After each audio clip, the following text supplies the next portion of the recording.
ಹಾಗಾಗಿ ಕ್ರಿಸ್ತನ ಪ್ರೀತಿಯ ಸಹೋದರರೇ, ನಮ್ಮೆಲ್ಲರೂ ಗೊತ್ತಿರೋ ಪ್ರಕಾರವಾಗಿ ಇವತ್ತು ನಾವು ನೋಡಲಿರುವಂತಹ ಪಾಠ ನಿನ್ನ ರಾಜ್ಯ ಬರಲಿ ಅನ್ನುವಂತಹ 3ನೇ ಸಂಪುಟದ 6ನೇ ಅಧ್ಯಾಯವನ್ನ ಮುಂದುವರೆದಂತ ಭಾಗವನ್ನು ನೋಡಕ್ಕೆ ಹೋಗ್ತಾ ಇದ್ವಿ. ಎಷ್ಟನೇ ಒಂದು ಭಾಗವನ್ನು ನೋಡ್ಬೇಕಾಗಿದೆ, ಯಾವ ಒಂದು ಪುಟದಿಂದ ನಾವು ಆರಂಭಿಸ್ಬೇಕಂತ ಹೇಳಕ್ಕಾಗುತ್ತಾ? ಭಾಗ 82 ಬ್ರದರ್, 82. ಓಕೆ. ಪುಟ 130, ಪ್ಯಾರಾ 3.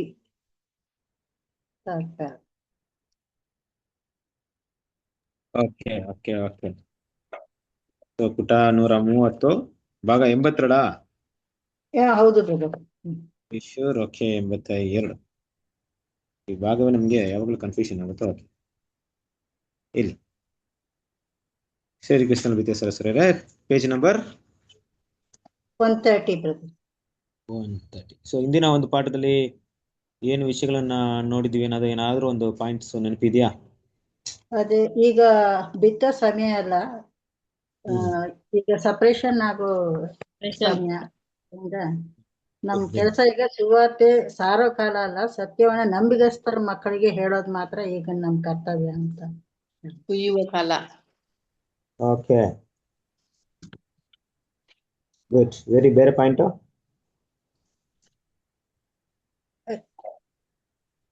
ಅದೇ, ಈಗ ನಾವು ಕತ್ಲೆ ಕಾಲದಲ್ಲಿ ಇಲ್ಲ, ಸತ್ಯ ಎಂಬ ಬೆಳಕಿನ ಕಾಲದಲ್ಲಿ ನಾವಿದ್ದೀವಿ.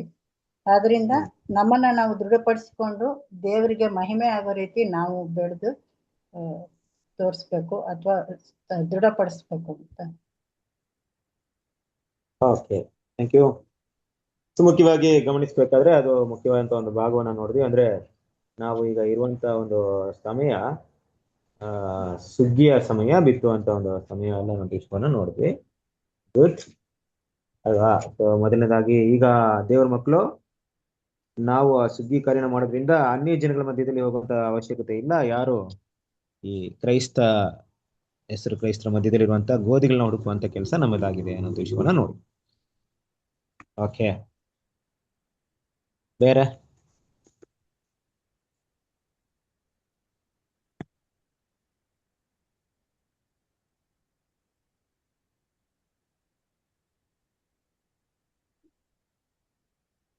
ಬೇರೆ ಏನ್ ಪಾಯಿಂಟ್ ನೋಡಿದ್ವಿ?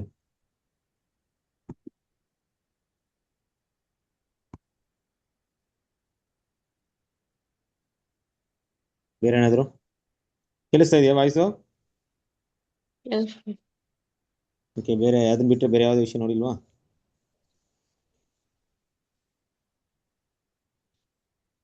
ಓಕೆ,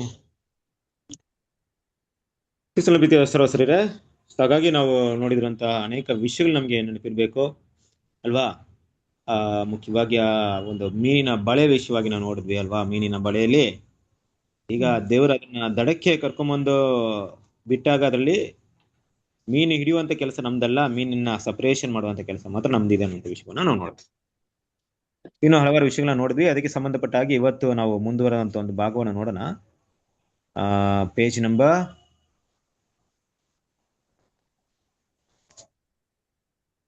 ಪುಟ ಅದು 130 ಬ್ರದರ್. ಸರಿ, 130. ಓಕೆ, ಅಲ್ಲಿಂದ ಓದ್ತೀರಾ? ಮತ್ತು ಹೇಳಲು ಆಶ್ಚರ್ಯಕರವೆಂದರೆ, ದೇವರು ಪ್ರೀತಿಯಿಂದ ಒದಗಿಸಿದ ಈಡುಬಲಿಯಲ್ಲಿ ಕ್ರಿಸ್ತನಿಂದ ಮತ್ತು ಕ್ರಿಸ್ತನ ಮೂಲಕವಾಗಿ ಮತ್ತು ಆತನ ಮಹಿಮೆ ಹೊಂದಿದ ಶರೀರದಿಂದ, ಸಭೆಯಿಂದ, ದೇವರ ರಾಜ್ಯದಿಂದ ಎಲ್ಲವುಗಳ ಪುನರ್ವಶಕ್ಕಾಗಿ ಒದಗುವ ಈ ಸಂದೇಶವು ಎಲ್ಲ ಪ್ರೀತಿಸುವ ಕ್ರೈಸ್ತ ಹೃದಯಗಳನ್ನು ಒಂದುಗೂಡಿಸುವುದು. ಅದು ಹೃದಯದ ಅನ್ಯೋನ್ಯತೆಗೆ ಅಭಿವೃದ್ಧಿ ಹೊಂದಿ ನಿಜವಾದ ವರ್ಗದವರನ್ನು ಮಾತ್ರವೇ ಹೃದಯ ಅನ್ಯೋನ್ಯತೆಗೆ ಸೆಳೆಯುತ್ತದೆ. ಅವರನ್ನು ಪರೀಕ್ಷಿಸಿ ಹೆಸರು ಮಾತ್ರದವರಿಂದ ಪ್ರತ್ಯೇಕಿಸುವಂತೆ ಸಿದ್ಧಪಡಿಸುತ್ತದೆ ಎಂಬುದು. ಹೌದು, ಕ್ರಿಸ್ತನ ಪ್ರೀತಿಯ ಸಹೋದರರೇ, ಈ ಒಂದು ಸಮಯದಲ್ಲಿ ದೇವರ ಮಕ್ಕಳು ತುಂಬಾ ಗಮನವಿಟ್ಟು ನಾವು ನೋಡ್ಬೇಕಂತ ವಿಷಯ ಏನಪ್ಪಾ ಅಂದ್ರೆ, ನಮ್ಮ ಕರ್ತನಾದ ಯೇಸು ಕ್ರಿಸ್ತನ ಒಂದು ಈಡು ಬಲಿ. ಆ ಈಡು ಬಲಿಯ ಕುರಿತು ನಾವು ನೋಡ್ಬೇಕಾದ್ರೆ,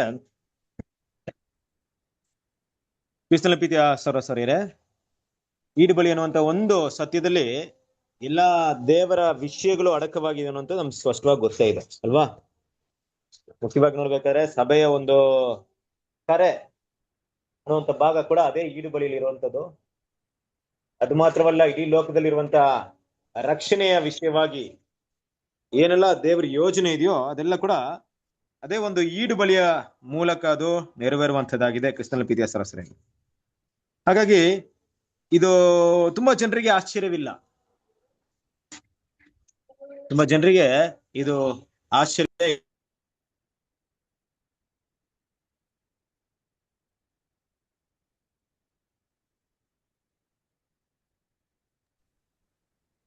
ತುಂಬಾ ಜನರಿಗೆ ಇದು ಆಶ್ಚರ್ಯವಿಲ್ಲ. ಆದ್ರೆ ದೇವ್ರ ಮಕ್ಳಿಗೆ ಏನಿದೆ ಅಂದ್ರೆ ಇದು ತುಂಬಾ ಆಶ್ಚರ್ಯಕರವಾದಂತ ವಿಷಯವಾಗಿದೆ ಅಲ್ವಾ.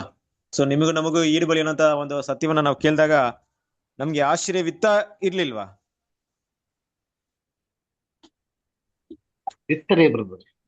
ಅಲ್ವಾ? ಸಂತೋಷ. ಅದೇ ಸೈನ್ ದೇವ್ರ ಮಕ್ಕಳು ಒಂದು ಗುರುತು ಏನಪ್ಪಾ ಅಂದ್ರೆ ಈಡುಬಲಿ ಕೇಳಿದಾಗ ನಮ್ಮ ಹೃದಯ ಎಷ್ಟು ಸಂತೋಷ ಪಡ್ತು ಅನ್ನೋದ್ ಮೇಲೆ ಇದೆ. ಆದ್ರೆ ಅನೇಕ ಜನರಿಗೆ ಈ ಈಡುಬಲಿಯಿಂದ ಯಾವುದೇ ಪ್ರಯೋಜನ ಇಲ್ಲ. ಅನೇಕ ಒಂದು ದೇವರ ಮಕ್ಕಳಲ್ಲ, ಅನೇಕ ಒಂದು ಹೆಸರು ಕ್ರೈಸ್ತರ ಮಧ್ಯದಲ್ಲಿ ಕೂಡ ಇದೇ ಈಡುಬಲಿ ಅಂತ ಸಬ್ಜೆಕ್ಟ್ ಸತ್ಯ ತುಂಬಾ ಜನರಿಗೆ ಹೇಳಲ್ಪಟ್ಟಿದೆ ಕ್ರಿಸ್ತನ ಪ್ರೀತಿಯ ಸರಸರಿ. ಆದ್ರೆ ಆ ಈಡುಬಲಿಗೆ ಯಾವುದೇ ಬೆಲೆ ಇಲ್ಲ, ಅದು ಅಷ್ಟು ದೊಡ್ಡದು ಹಾಗೆ ಅವ್ರು ಕಾಣಿಸ್ಕೊಳ್ತಿಲ್ಲ. ಅವ್ರಿಗೆ ಆ ಒಂದು ಸತ್ಯ ಅಷ್ಟು ಪ್ರಾಮುಖ್ಯತೆ ಉಳ್ಳದಾಗಿ, ಇಲ್ಲವೇ ಅಷ್ಟು ಬೆಲೆ ಉಳ್ಳದಾಗಿ ಅವ್ರಿಗೆ ಕಾಣಿಸ್ಕೊಳ್ತಾ ಇಲ್ಲ. ಯಾಕಿರ್ಬೋದು? ಕೆಲವರಿಗೆ ಈಡುಬಲಿ ಸಬ್ಜೆಕ್ಟ್ ಕೇಳಿದ್ರು ಒಂದು ರಿಯಾಕ್ಷನ್ಸ್ ಇರಲ್ಲ ಅಲ್ವಾ. ರಿಯಾಕ್ಷನ್ಸ್ ಅಂದ್ರೆ ಒಂದು ಸಂತೋಷ ಪಡೋದಾಗ್ಲಿ, ಇಷ್ಟು ದೊಡ್ಡ ಅದ್ಭುತವಾದ ದೇವ್ರ ಪ್ಲಾನ್ ಇದೆಯಾ ಅನ್ನೋಂತ ಒಂದು ಏನಂತೀವಿ ಆ ಗುಣಗಳನ್ನ ತೋರಿಸುವಂತ ವಿಷಯ ಇರೋದೇ ಇಲ್ಲ. ಯಾಕಂದ್ರೆ ಅವರು ಗೊತ್ತಿಲ್ವಲ್ಲ ಆ ವಾಕ್ಯನ ಸರಿಯಾಗಿ ಅರ್ಥನ ಮಾಡ್ಕೊಂಡಿರೋದು. ಅಲ್ವಾ ಕ್ರಿಸ್ತನ ಪ್ರೀತಿಯ ಸಹೋದರರೇ, ವಾಕ್ಯವನ್ನು ಅವ್ರು ಅರ್ಥ ಮಾಡ್ಕೊಂಡಿಲ್ಲ ಅಲ್ವಾ. ಇನ್ನೂ ಹಲವಾರು ವಿಷಯಗಳು ಹೇಳಿದೆ, ಎಲ್ಲ ಕರೆಕ್ಟ್ ಇದೆ. ಮುಖ್ಯವಾಗಿ ದೇವರ ಈ ಸತ್ಯಕ್ಕೆ ಅವರ ಹೃದಯವನ್ನ ತೆಗೆದಿಲ್ಲ. ಅವರು ಆ ಹೃದಯದೊಳಗೆ ಅದನ್ನ ತಗೊಳ್ಳಿಲ್ಲ. ಅಂದ್ರೆ ನನಗ್ ಮಾತ್ರ ಒಳ್ಳೇದಾಗುತ್ತಾ ಸಾಕು, ಬೇರೆಯವ್ರಿಗೆ ಯಾರಿಗ ಒಳ್ಳೇದಾದ್ರೆ ನನಗೇನಂತೆ ಅನ್ನುವಂತ ಭಾವನೆ ತುಂಬಾ ಜನರಿಗಿದೆ. ಸ್ವಾರ್ಥರು. ಇಡೀ ಲೋಕಕ್ಕೆ ರಕ್ಷಣೆ ಬಂದ್ರೆ ನನಗೇನು, ಬರ್ದೇ ಇದ್ರೆ ನನಗೇನು, ಅವ್ರ ಪುನರ್ತನ ಆದ್ರೆ ಏನು, ಪುನರ್ತನ ಆಗದೆ ನನಗೇನಂತೆ ಅನ್ನುವಂತ ಒಂದು ಮನೋಭಾವನೆ ಇಡೀ ಪ್ರಪಂಚದಲ್ಲಿ ತುಂಬಾ ಆವರಿಸಲ್ಪಟ್ಟಿದೆ ಕ್ರಿಸ್ತನ ಪ್ರೀತಿಯ ಸಹೋದರರೇ. ಕೆಲವರಂತೂ ಈಡುಬಲಿಗೆ ಯಾವುದೇ ಒಂದು ರಿಯಾಕ್ಷನ್ಸ್ ಇರಲ್ಲ ನೋಡ್ರಿ. ಅಂದ್ರೆ ದೇವ್ರ ಮಕ್ಳು ನಾವು ಕೇಳಿದಾಗ ನಮ್ಮ ಹೃದಯ ಹೇಗಿತ್ತು, ಕ್ರಿಸ್ತನ ಒಂದು ಈಡುಬಲಿ ಅಂತ ಕೇಳಿದಾಗ ಎಷ್ಟು ಉನ್ನತವಾದಂತ ಸತ್ಯ. ಇವತ್ತು ಕೂಡ ನಮ್ಗೆ ನಮ್ಮನ್ನ ದೇವರ ಬಳಿಯಲ್ಲಿ ಹಿಡಿದಿಟ್ಕೊಂಡಿರುವಂತ ಒಂದು ವಿಷಯ ಏನಪ್ಪಾ ಅಂದ್ರೆ ಕರ್ತನ ದೇವಸ್ಥಾನ ಈಡುಬಲಿ ಅಲ್ವಾ. ಏನ್ ಡಿಸ್ಟರ್ಬೆನ್ಸ್ ಇದೆಯಾ? ಏನಾದ್ರು ಮೀಟ್ ಮಾಡಿಲ್ಲ ಅಂದ್ರೆ ಮೀಟ್ ಮಾಡ್ಕೊಂಡ್ರೆ ಸರಿ ಅಲ್ವಾ. ಇವತ್ತವರೆಗೂ ನಮ್ಮನ್ನ ಹಿಡಿದಿಟ್ಟಿರುವಂತ ಒಂದೇ ಒಂದು ಸತ್ಯ ಯಾವುದಪ್ಪ ಅಂದ್ರೆ ಈಡುಬಲಿ. ಕರೆಕ್ಟಾ ಕ್ರಿಸ್ತನ ಪ್ರೀತಿಯ ಸಹೋದರರೇ? ಈ ಈಡುಬಲಿ ನಮ್ಮನ್ನ, ಈಡುಬಲಿ ಮೂಲಕವೇ ಎಲ್ಲ ಸತ್ಯನೂ ಕೂಡ ಇದೆ. ಆ ಈಡುಬಲಿ ಮೂಲಕ ಎಲ್ಲ ಒಂದು ನಾವು ಕಲ್ತಿರುವಂತ ಎಲ್ಲ ಸತ್ಯ ಕೂಡ ಈಡುಬಲಿಗೆ ಆಧಾರವಾಗಿ ಇದೆ. ಓಕೆ,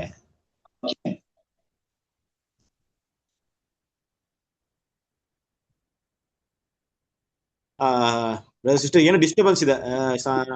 ಶಾಂತ ಮಾಸ್ಟರ್ ಅದು ಮ್ಯೂಟ್ ಮಾಡ್ಕೊಳ್ಳಿ, ಎಲ್ಲ ಮ್ಯೂಟ್ ಮಾಡ್ಕೊಳ್ರಿ. ನಮ್ದಿಲ್ಲ ಸರಿ, ಮ್ಯೂಟ್ ಮಾಡಿ ಮಾತಾಡ್ಬೇಕಾದ್ರೆ ಮಾತ್ರ ಆನ್ ಮಾಡ್ಕೊಳ್ಳಿ. ಗೊತ್ತಿಲ್ಲ ಏನಂತ ಒಟ್ಟಿನಲ್ಲಿ ಡಿಸ್ಟರ್ಬೆನ್ಸ್ ಆಗ್ತಿತ್ತು. ಓಕೆ, ಇರ್ಲಿ ಕ್ರಿಸ್ತನ ಪ್ರೀತಿಯ ಸಹೋದರರೇ. ಹಾಗಾಗಿ ಏನಪ್ಪಾ ಅಂದ್ರೆ ಈ ಒಂದು ಈಡುಬಲಿ ಅನ್ನೋದು ಎಷ್ಟು ದೊಡ್ಡ ವಿಷಯ ಅಂದ್ರೆ, ಈ ಒಂದು ಈಡುಬಲಿಯಲ್ಲಿ ಯಾವ್ದು ಕೂಡ ಒಳಗೊಂಡಿದೆ ಅಂದ್ರೆ ಸಭೆಯ ರಕ್ಷಣೆ, ಇಡೀ ಲೋಕದ ಪುನಃಸ್ಥಾಪನೆ ಅನ್ನುವಂಥ ಪ್ರತಿಯೊಂದು ಸತ್ಯ ಕೂಡ ಇದೆಲ್ಲ ಅಡಕವಾಗಿದೆ. ಅದರಿಂದ ದೇವ್ರ ಮಕ್ಳು ಏನ್ ಮಾಡ್ಬೇಕಂದ್ರೆ ಈಗಿನ ಒಂದು ಸಮಯದಲ್ಲಿ ಈ ಈಡುಬಲಿ ಅನ್ನುವಂಥ ಸತ್ಯಕ್ಕೆ ತುಂಬಾ ಪ್ರಾಮುಖ್ಯತೆ ಕೊಡ್ಬೇಕು.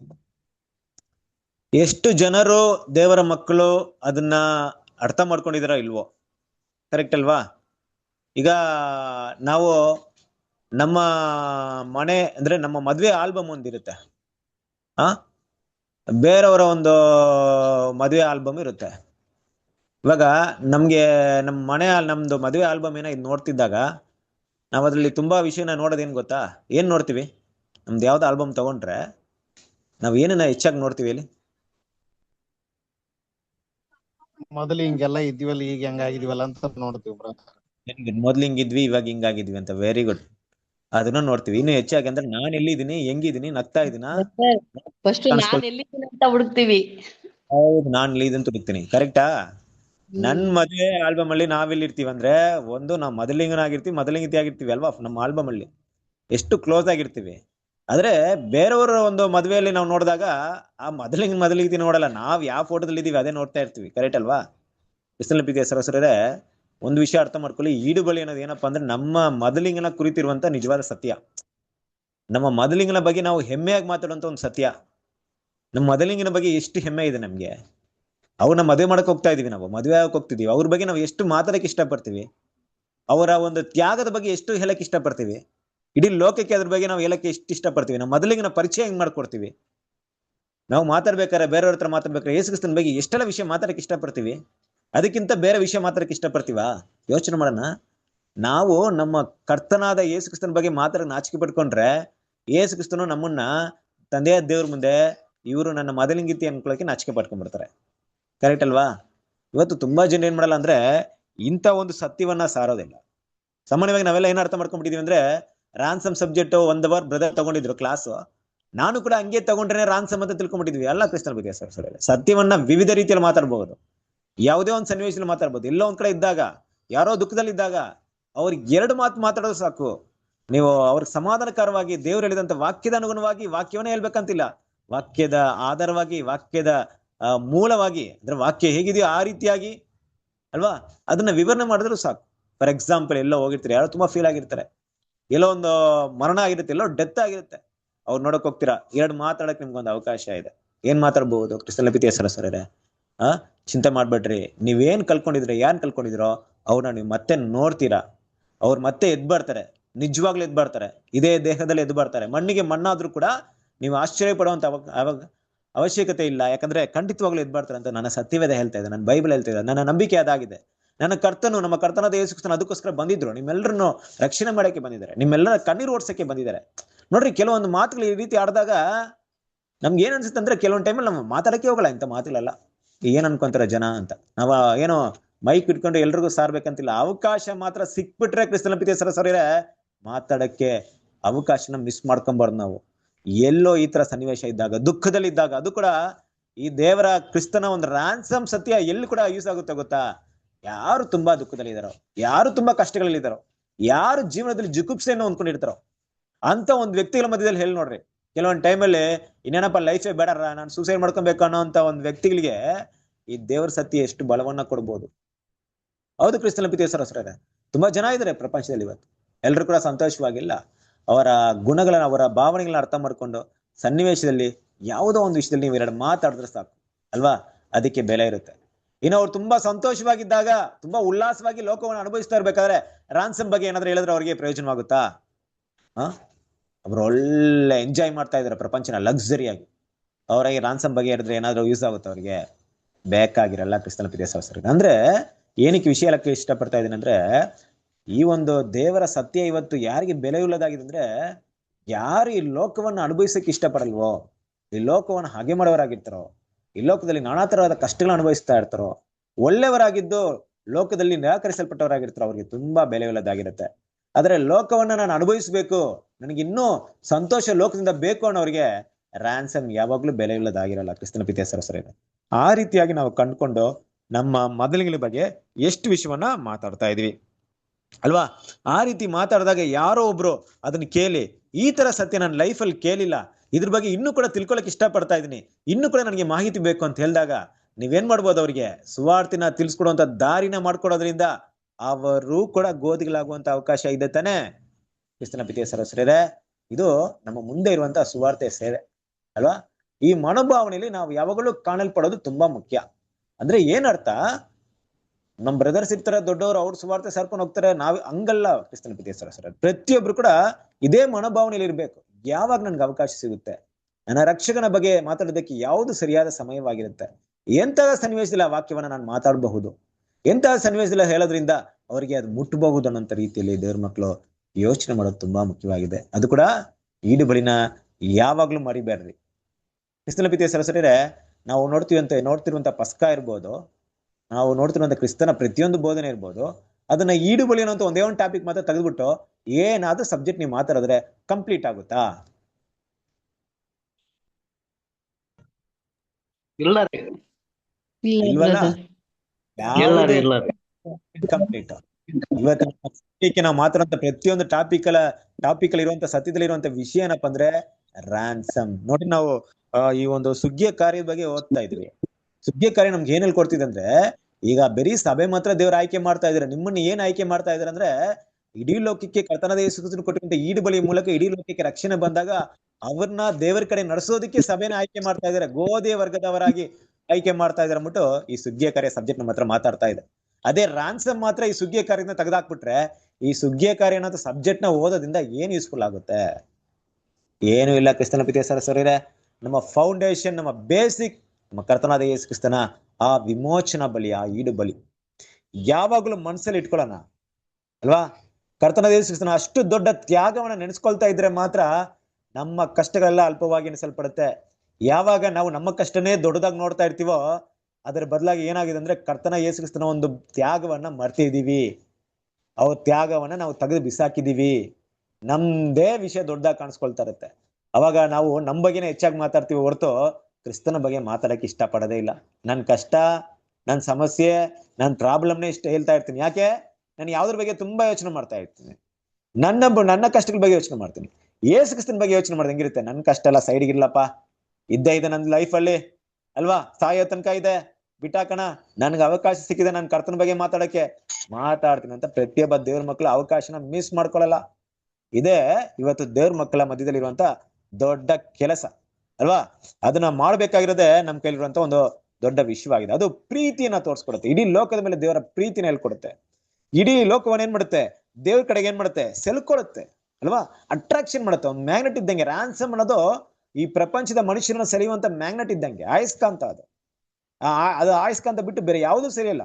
ಕರೆಕ್ಟ್ ಅಲ್ವಾ? ಎಷ್ಟೇ ಲೋಹಗಳಿದೆ, ಆಯಸ್ಕಾಂತ ಒಂದು ಒಂದು ವಿಭಿನ್ನವಾದ ಗುಣ ನೋಡ್ರಿ. ಅದು ಕಬ್ಬಿಣವನ್ನು ಮಾತ್ರ ಸೆಳೆಯುತ್ತೆ, ಬಂಗಾರವನ್ನು ಸರಿಯಿಲ್ಲ, ಬೆಲೆಯನ್ನ ಸರಿಯಲ್ಲ. ಹಾಗೆ ಕ್ರಿಸ್ತನ ಪ್ರೀತಿಯ ಸಹೋದರರೇ, ಇಡೀ ಲೋಕದಲ್ಲಿ ಯಾರು ಈ ನಿಜವಾಗ್ಲೂ ದೇವರ ಪ್ರೀತಿಗೋಸ್ಕರ ಹುಡುಕ್ತಾ ಇರ್ತಾರೋ ಅಂತವನ್ನ ಸೆಳೆಯುವಂತ ಒಂದೇನ್ ಸತ್ಯ ಅಂದ್ರೆ ರ್ಯಾನ್ಸಮ್ ಆಗಿದೆ. ಅದನ್ನ ಹೇಳೋದು ತುಂಬಾ ಮುಖ್ಯವಾಗಿದೆ ಅಲ್ವಾ? ಸೊ ಅದರಿಂದ ದೇವ್ರ ಮಕ್ಕಳು ಈ ಸುವಾರ್ತೆ ಕೆಲಸದಲ್ಲಿ ಈ ಒಂದು ಟಾಪಿಕ್ ನ ಯಾವಾಗಲೂ ಇಟ್ಕೊಳ್ಳೋಣ ಅಲ್ವಾ? ಅದು ಒಂದು ಇನ್ವಿಟೇಷನ್ ಆಗಿರುತ್ತೆ. ಕೆಲವೊಂದು ಟೈಮಲ್ಲಿ ನಾವು ಹೇಳುವಂತ ಒಂದೇ ಒಂದು ಮಾತು, ಒಂದು 5 ನಿಮಿಷ ಇಲ್ಲ 2-3 ನಿಮಿಷದಲ್ಲಿ ಮಾತಾಡುವಂತ ಮಾತು, ಅವರು ಸುವಾರ್ತೆಯನ್ನ ಕೇಳಿ ಮರಣದವರೆಗೆ ತಮ್ಮನ್ನ ಅರ್ಪಣೆ ಮಾಡಿ ಸಭೆಯಾಗುವಂತ ಒಂದು ಗುರಿನ ಕೂಡ ಮುಟ್ಬಿಡಬಹುದು. ಗೊತ್ತಿಲ್ಲ ಏನಿರ್ಬೋದು ದೇವರ ಉದ್ದೇಶ ಅಂತ. ಅದರಿಂದ ಆ ಭಾವನೆಯಲ್ಲಿ ಇರೋದು ತುಂಬಾ ಮುಖ್ಯವಾಗಿದೆ. ಸೊ ಮುಂದುವರ್ಸೋಣ. ಓದ್ಲಾ ಬ್ರದರ್? ಓದಿ. ಸ್ವಲ್ಪದರಲ್ಲಿಯೇ ಸುಗ್ಗಿಯು ಮುಕ್ತಾಯಗೊಳ್ಳುತ್ತದೆ ಮತ್ತು ಬಿತ್ತಿದವರು ಮತ್ತು ಕೊಯ್ದವರು ಒಟ್ಟಾಗಿ ಸಂತೋಷಿಸುತ್ತಾರೆ. ಈಗ ಕೊಯ್ಲುಗಾರರು ತಮ್ಮ ಕೆಲಸವನ್ನು ತ್ವರಿತಗೊಳಿಸಬೇಕು ಮತ್ತು ಅದರ ಮುಗಿಯುವಿಕೆ ಬಗ್ಗೆ ಹೆಚ್ಚು ಕಾಳಜಿ ಉಳ್ಳವರಾಗಿ ಮುಖ್ಯ ಕೊಯ್ಲುಗಾರನಾದ ಸುಗ್ಗಿಯ ಕರ್ತನಿಗೆ ಆತನ ಸುಗ್ಗಿಗೆ ಹೆಚ್ಚು ಕೆಲಸಗಾರರನ್ನು ಕಳಿಸುವಂತೆ ಪ್ರಾರ್ಥಿಸುವವರಾಗಬೇಕು. ಮುಂದಿನ ಯುಗದ ಹಂಚಿಕೆಯ ಕಾರ್ಯದ ಉಳುವವನು ಮಹಾ ಸಂಕಟವನ್ನು ಮುಂತಿಳಿಸಲಾಗಿದೆ. ಅದು ಲೋಕವನ್ನು ಸಹಸ್ರಮಾನ ಬೀಜ ಬಿತ್ತುವಿಕೆಗೆ ಸಿದ್ಧಪಡಿಸುತ್ತದೆ. ಈ ಯುಗದ ಕಾರ್ಯದ ಕೊಯ್ಲುಗಾರನನ್ನು ಹಿಂದಕ್ಕಲು ಬರುವುದು ದೂರವಿಲ್ಲ. ಆಮೋಸ 9:13. Thank you. ಹೌದು. ಕ್ರಿಸ್ತನ ಪ್ರೀತಿಯ ಸಹೋದರರೇ, ಸ್ವಲ್ಪದರಲ್ಲಿಯೇ ಸುಗ್ಗಿಯು ಮುಕ್ತಾಯಗೊಳ್ಳುತ್ತದೆ ಅಲ್ವಾ? ಸ್ವಲ್ಪ ಟೈಮ್, 2000 ವರ್ಷಗಳಿಂದ ಆರಂಭವಾಗಿದಂತ ಈ ಒಂದು ಸುವಾರ್ತೆಯ ಸುಗ್ಗಿಯ ಕಾರ್ಯ ಕ್ಷಣ ಮಾತ್ರದಲ್ಲಿ ಮುಕ್ತಾಯವಾಗುವುದಕ್ಕೆ ಸಮಯ ಮುಂದುವರಿತಾ ಇದೆ ಅಲ್ವಾ? ಟಿಕ್ ಟಿಕ್ ಟಿಕ್ ಅಂತ ಸಮಯ ಹೋಗ್ತಾ ಇದೆ. ಇನ್ನು ಕೆಲವು ಕ್ಷಣಗಳು ಅದು ಮುಕ್ತಾಯಕ್ಕೆ ಬರುತ್ತೆ. ಅದರಲ್ಲಿ ಭಾಗವಹಿಸಿದವರು ಯಾರ್ಯಾರು? ಆದಿಕಾಲದ ಅಪೊಸ್ತಲರು ಬಿತ್ತಿದರು. ಆ ಒಂದು ಯುಗದ ಅಂತ್ಯದಲ್ಲಿ, ಸುವಾರ್ತೆ ಯುಗದ ಅಂತ್ಯದಲ್ಲಿ ಇರುವಂತ ದೇವರ ಮಕ್ಕಳು ಕೊಯ್ಲು ಕೆಲಸವನ್ನು ಮಾಡಿದ್ರು. ಯೇಸು ಕ್ರಿಸ್ತನು ಮೊದಲನೇ ಬರುವಿಕೆಯಲ್ಲಿ ಬಂದು ಬಿತ್ತಿ, 2ನೇ ಬರುವಿಕೆಯಲ್ಲಿ ಬಂದು ಸುಗ್ಗಿ ಕಾರ್ಯವನ್ನ ಮಾಡ್ತಾ ಇದ್ದಾರೆ ಅಲ್ವಾ? ಅದನ್ನ ಸೇರಿಸುವಂತ ಕೆಲಸವನ್ನು ಮಾಡ್ತಾ ಇದ್ದಾರೆ ಕ್ರಿಸ್ತನ ಪ್ರೀತಿಯ ಸಹೋದರರೇ. ಇದೆಲ್ಲವೂ ಒಟ್ಟಿಗೆ ಸೇರಿಸಿ ಬಿತ್ತುವವರು, ಕೊಯ್ಯುವವರು 2 ಜನರು ಕೂಡ ಸಂತೋಷ ಪಡುವಂತ ಕೆಲಸ ನಡೀತಾ? ಹೆಂಗ್ ಸಂತೋಷ ಪಡ್ತೀವಿ? ಓಟ ಓಡಿ ಮುಗಿಸಿ ಪಲ್ಲಕ್ಕಕ್ಕೆ ಹೋದ್ಮೇಲೆ ಯಾರಿಗೆ ತಾನೇ ಕರ್ತನಾದ ಯೇಸು ಕ್ರಿಸ್ತನ ಮೀಟ್ ಮಾಡದೇ ಇರಕ್ಕಾಗುತ್ತೆ? ಯಾರ್ ತನ್ನ ಅಪೋಸ್ತಲ ಆಗದೆ ಇರುತ್ತೆ, ಅವ್ರನ್ನ ನೋಡ್ಬೇಕಂತ ಆಸೆ ಪಡ್ತೀವಿ, ಅವ್ರ ಹತ್ರ ಮಾತಾಡ್ಬೇಕಂತ ಆಸೆ ಪಡ್ತೀವಿ. ಇದೆಯಾ ಆಸೆ ಇಲ್ಲ ಈ ತರ? ಯಾವ ತರ ಆಸೆ ಪಟ್ಟಿದ್ದೀರಾ? ಅಪೋಸ್ತಲ ಪಾಲ್ ನೋಡ್ಬೇಕಪ್ಪ, ನೋಡಿ ಮಾತಾಡ್ಸ್ಬೇಕಂತ ಆಸೆ ಇದೆಯಾ? ಕರ್ತನಾದ ಯೇಸು ಕ್ರಿಸ್ತನ ನೋಡ್ಬೇಕಂತ ಆಸೆ ಇದೆಯಾ? ಅಪೋಸ್ತಲರು ಏನೆಲ್ಲ ತ್ಯಾಗ ಮಾಡಿದ್ರೆ ಕೆಲವೊಂದು ವಿಷಯಗಳು ಮಾತ್ರ ಬರೆಯಲ್ಪಟ್ಟಿದೆ ಅಪೋಸ್ತಲ ಕೃತ್ಯದಲ್ಲಿ. ನಿಜವಾಗ್ಲೂ ಅವರ ತ್ಯಾಗಗಳೇನು? ಅವ್ರ ಜೊತೆಗೆ ನಾವು ಇಡ್ತೀವ. ನಾವು ಸಭೆಯಾಗಿ 2000 ವರ್ಷಗಳಿಂದ ಬದುಕಿದಂತ ಆ ವ್ಯಕ್ತಿಗಳ ಜೊತೆ ಅವ್ರ ಜೊತೆಗೆ ಎದ್ದು ನಾವು ಕೂಡ ಇರ್ತೀವಿ ಅಂದ್ರೆ ಏನು? ಇದನ್ನೆಲ್ಲ ಯಾವ ರೀತಿ ಅರ್ಥ ಮಾಡ್ಕೊಳ್ಳೋದಂತ ಗೊತ್ತಿಲ್ಲ ಕ್ರಿಸ್ತನ ಪ್ರೀತಿಯ ಸರಿರ. ಕ್ಷಣಗಣನೆಗೆ ಇದೊಂದು ಒಂದು ಕತೆ ರೂಪದಲ್ಲಿ ನಾವು ಮೈಂಡಲ್ಲಿ ಇಟ್ಕೊಂಡು ಕೂಡ ನಿಜ ಸಂಭವವಾಗಿ ನಡಿಬೇಕಾದ್ರೆ ಅದಕ್ಕೆ ನಾವು ದಿಗ್ಭ್ರಮೆಗೊಳ್ತೀವಿ, ತುಂಬಾ ಆಶ್ಚರ್ಯ ಪಡ್ತೀವಿ, ನಾವೆಲ್ಲರೂ ಸಂತೋಷ ಪಡ್ತೀವಿ. ಈ ಸುಗ್ಗಿಯ ಕೆಲಸವನ್ನ ಕರ್ತನಾದ ಯೇಸು ಕ್ರಿಸ್ತನ ಮಹಾಕೃಪೆಯಿಂದ ಮಹಾತ್ಯಾಗದಿಂದ ತುಂಬಾ ಚೆನ್ನಾಗಿ ಮಾಡಿ ಮುಗಿಸ್ಬಿಟ್ಟಿದೀವಿ. ಕೆಲಸ ಮುಗೀತು, ಗೋಧಿ ಎಲ್ಲ ಶೇಖರಣೆ ಆಯ್ತು ಅಲ್ವಾ? ಆದ್ರಿಂದ ದೇವ್ರ ಮಕ್ಳು ಇಲ್ಲಿ ಗಮನಿಸ್ಬೇಕಾದ ವಿಷಯ ಏನಪ್ಪಾ ಅಂದ್ರೆ, ತುಂಬಾ ಕೇರ್ಫುಲ್ ಆಗಿ ಸುಗ್ಗಿಯ ಕಾರ್ಯವನ್ನ ಮಾಡ್ಬೇಕಾಗಿರೋದು ನಮ್ಮ ಎಲ್ಲರ ಕೈಯಲ್ಲಿದೆ. ಕ್ರಿಸ್ತನ ಪ್ರೀತಿಯ ಅಷ್ಟೇ ಎಲ್ಲರ ಕೈಯಲ್ಲಿದೆ ಅಂದ್ರೆ ಏನರ್ಥ? ತುಂಬಾ ಜನ ಇವತ್ತು ನಾವು ನೋಡ್ತಿರುವಂತ ವಿಷಯ ಏನಪ್ಪಾ ಅಂದ್ರೆ, ಒಂದ್ 5 ವರ್ಷಗಳ ಹಿಂದೆ ಇಲ್ಲ 10 ವರ್ಷಗಳ ಹಿಂದೆ ಸಬ್ಜೆಕ್ಟ್ ಕೇಳಿದ್ರೆ ಇವತ್ತು ಕೂಡ ಸಬ್ಜೆಕ್ಟ್ನೇ ಕೇಳ್ಕೊಂಡಿರ್ತಾರೆ. ದೇವ್ರ ವಾಕ್ಯನ ಇನ್ನೊಬ್ಬರಿಗೆ ಸಾರ್ಬೇಕನ್ನೋಂತ ಮನೋಭಾವನೆ ನಾವು ಹೊಂದ್ಕೊಂಡಿರಲ್ಲ. ಸುವಾರ್ತೆ ಕೆಲಸ ಮಾಡೋಣ ಅಂತ ಮನೋಭಾವನೆ ಹೊಂದ್ಕೊಂಡಿರಲ್ಲ. ಮಾಡೋದ್ರ ಜೊತೆಗೆ ಇನ್ವಾಲ್ವ್ಮೆಂಟ್ ತೋರ್ಸೋಣ ಅಂತ ಒಂದು ಮನೋಭಾವನೆ ಇರಲ್ಲ. ನಾನು ಏನ್ ಹೇಳಕ್ ಇಷ್ಟಪಡ್ತಾ ಇದ್ದೀನಿ ಅಂದ್ರೆ, ಕ್ರಿಸ್ತನ ಪ್ರೀತಿಯ ಸರಿಯರೆ, ಎಲ್ರು ಕೂಡ ಏನ್ ಯೋಚನೆ ಮಾಡ್ತಾರೆ ಅಂದ್ರೆ, ನಾನು ಬೋಧನೆ ಮಾಡೋದು ನನಗೆ ಕರೆಕ್ಟ್ ಇರಲ್ಲ, ನಾನು ಬೋಧಿಸುವಂತ ಒಬ್ಬ ಬೋಧಕನಾಗಲ್ಲ, ನಾನೊಬ್ಬ ಸಾಧಾರಣ ವ್ಯಕ್ತಿಯಾಗಿರ್ತೀನಿ, ದೇವ್ರ ವಾಕ್ಯ ಮಾತ್ರ ಕೇಳ್ತೀನಿ ಹೋಗ್ತೀನಿ ಅಂತ ಏನ್ ಮಾಡ್ತಾರೆ. ತುಂಬಾ ಜನ ಇದೇ ರೀತಿಯಾಗಿ ಬಯಸ್ತಾರೆ. ಅವಳು ಏನ್ ಮಾಡಲ್ಲ ಅಂದ್ರೆ, ಆ ರೀತಿ ಆಗದಿರೋದಕ್ಕೆ 2 ಕಾರಣಗಳಿದೆ ಕ್ರಿಸ್ತನ ಪ್ರೀತಿಯ ಸರಿ.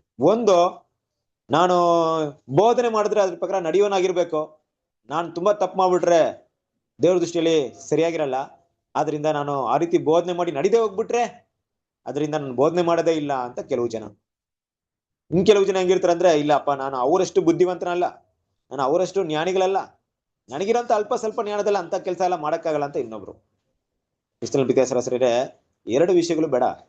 ಈ ತಪ್ಪಾದ ವಿಷಯಗಳನ್ನ ಬಿಟ್ಟು ದೇವ್ರ ಮಕ್ಕಳು ಸತ್ಯವನ್ನ ತಿಳ್ಕೊಂಡು, ನಾವೇನಿವತ್ತು ದೊಡ್ಡ ಒಂದು ಏನಂತ ದೇವ್ರು ನಮ್ಗೆ ಇವತ್ತು ತಿಳಿಸಿರುವಂತ ಸತ್ಯ ದೊಡ್ಡ ಜ್ಞಾನಿಗಳಿಗೆ ಗೊತ್ತಿಲ್ಲ, ಈ ಪ್ರಪಂಚದಲ್ಲಿರುವಂತ ದೊಡ್ಡ ದೊಡ್ಡ ಜ್ಞಾನಿಗಳಿಗೆ ಗೊತ್ತಿಲ್ಲ.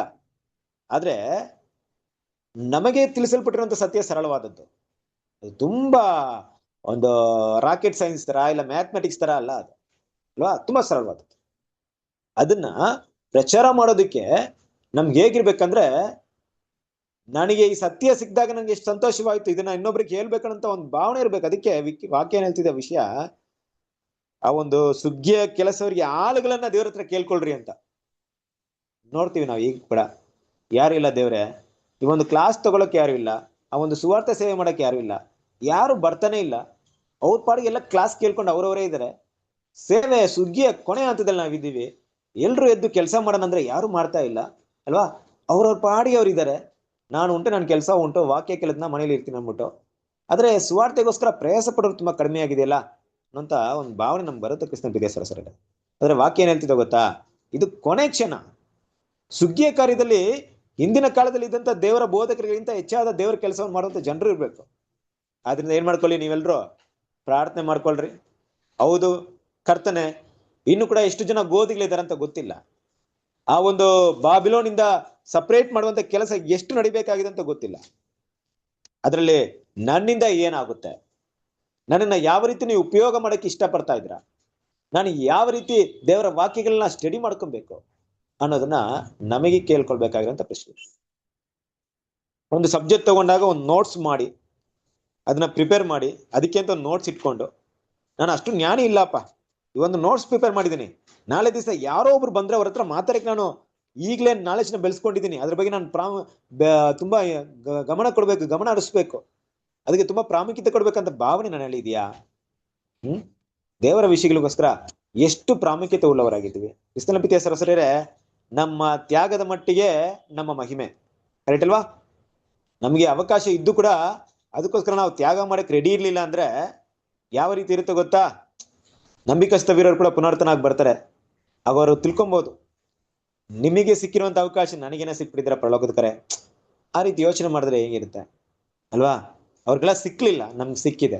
ಸಿಕ್ಕಿದಾಗ ಅದನ್ನ ಎಷ್ಟು ಮಟ್ಟಿಗೆ ನಾವು ತ್ಯಾಗ ಮಾಡ್ತೀವಿ. ವಿಶೇಷವಾಗಿ ಸುಗ್ಗಿಯ ಕಾಲದಲ್ಲಿರುವಂತ ನಾವು ಕೆಲಸಗಾರರಾಗಿರ್ಬೇಕು, ಕೊಯ್ಲಿನ ಕೆಲಸ ಮಾಡುವರಾಗಿರ್ಬೇಕು. ಬೆಳೆದು ಬಂದಿದೆ, ಕೊಯ್ಲಿಗೆ ಸಿದ್ಧವಾಗಿದೆ, ನಾನಂತೂ ಕೆಲಸಕ್ಕೆ ಹೋಗಲ್ಲ ಅಂದ್ರೆ ಏನರ್ಥ?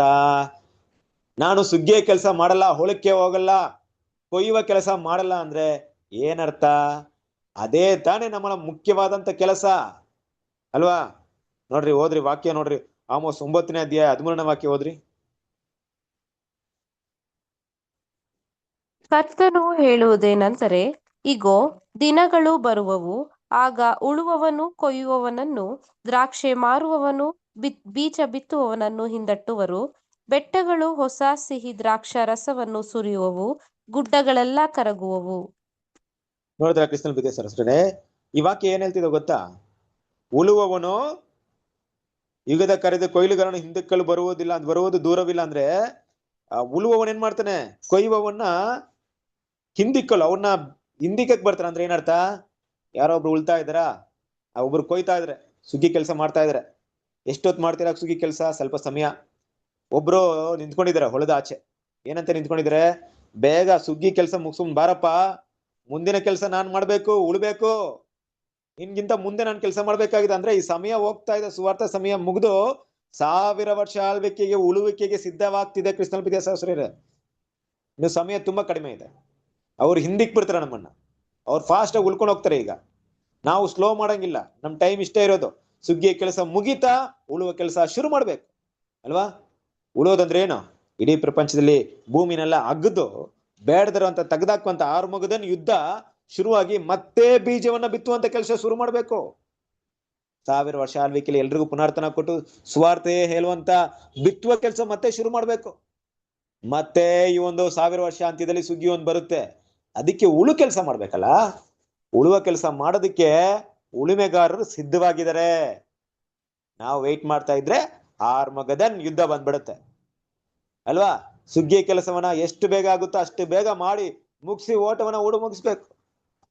ಇಲ್ಲದಿದ್ರೆ ಉಳುವಂತ ಆರ್ಮಗದನ್ ಯುದ್ಧ ಇಡೀ ಭೂಮಿಯನ್ನ ನಡಗಿಸುವಂತ, ಭೂಮಿನ ಅಗದು ಬೇರ್ದರಂತ ತೆಗೆದಾಕಿ ಭೂಮಿನ ಸರಿ ಮಾಡಿ ಮುಂದಿನ ಬಿತ್ತನೆಗೆ ಕೆಲಸ ಮಾಡುವಂತ ಕೆಲಸ ಆರಂಭವಾಗ್ಬಿಡುತ್ತೆ. ಕೃಷ್ಣನ ಬಿದ್ದೆ ಸರಸರೇ, ನಾವು ಕೂಡ ನಮ್ಗೆ ಕೊಟ್ಟಿರುವಂತ ಕೆಲಸವನ್ನ ಮಾಡಿ ಮುಗಿಸೋಣ ಅನ್ನೋದು ಈ ಒಂದು ಟಾಪಿಕ್ ಅಲ್ಲಿ ನಮ್ಗೆ ತಿಳಿಸಲ್ಪಟ್ಟಿದೆ.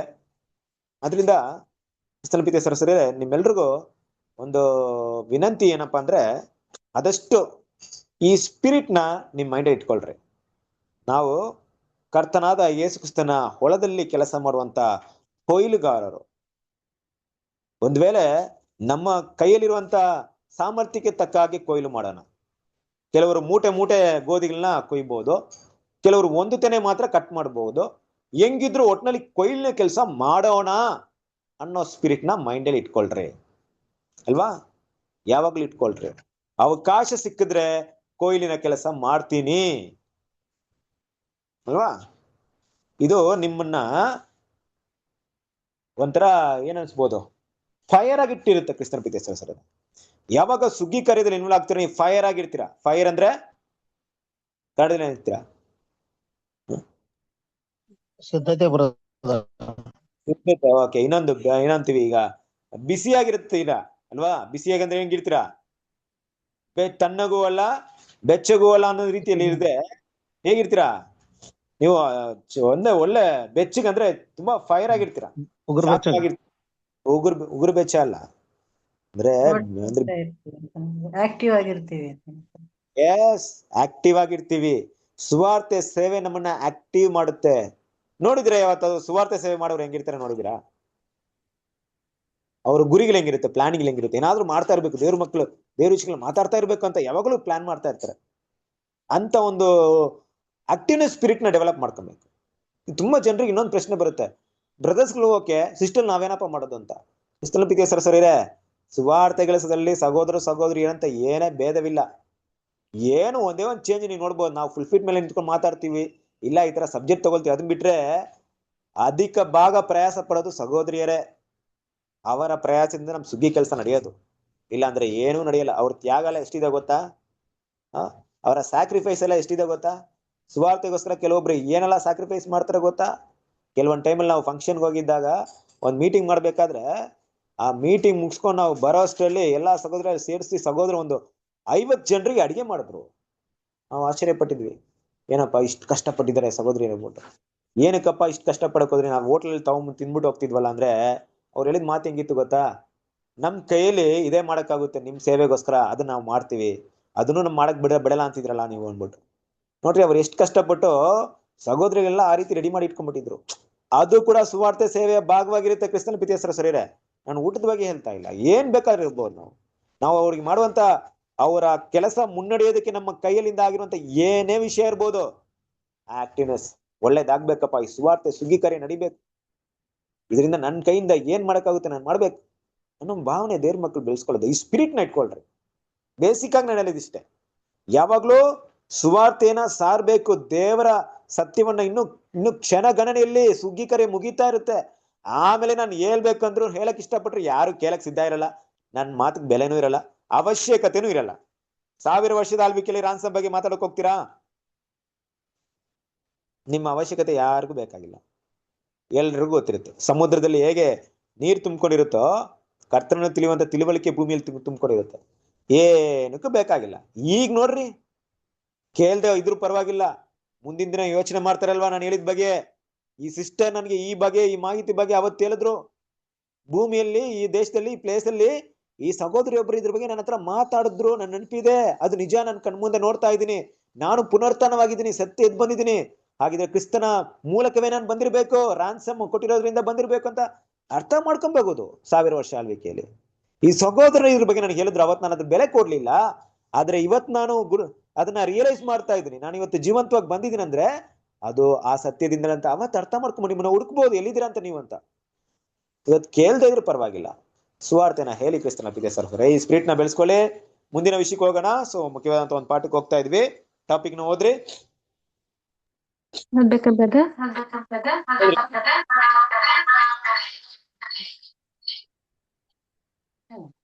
ಇಸ್ರಾಯೇಲಿನ 70ನೆಯ ವಾರವು ಸುವಾರ್ತ ಕೃಪೆಯ ಮುಗಿಯುವಿಕೆಯ ಚಿತ್ರಣವಾಗಿದೆ. Israel's 70th week a figure of the close of gospel favor.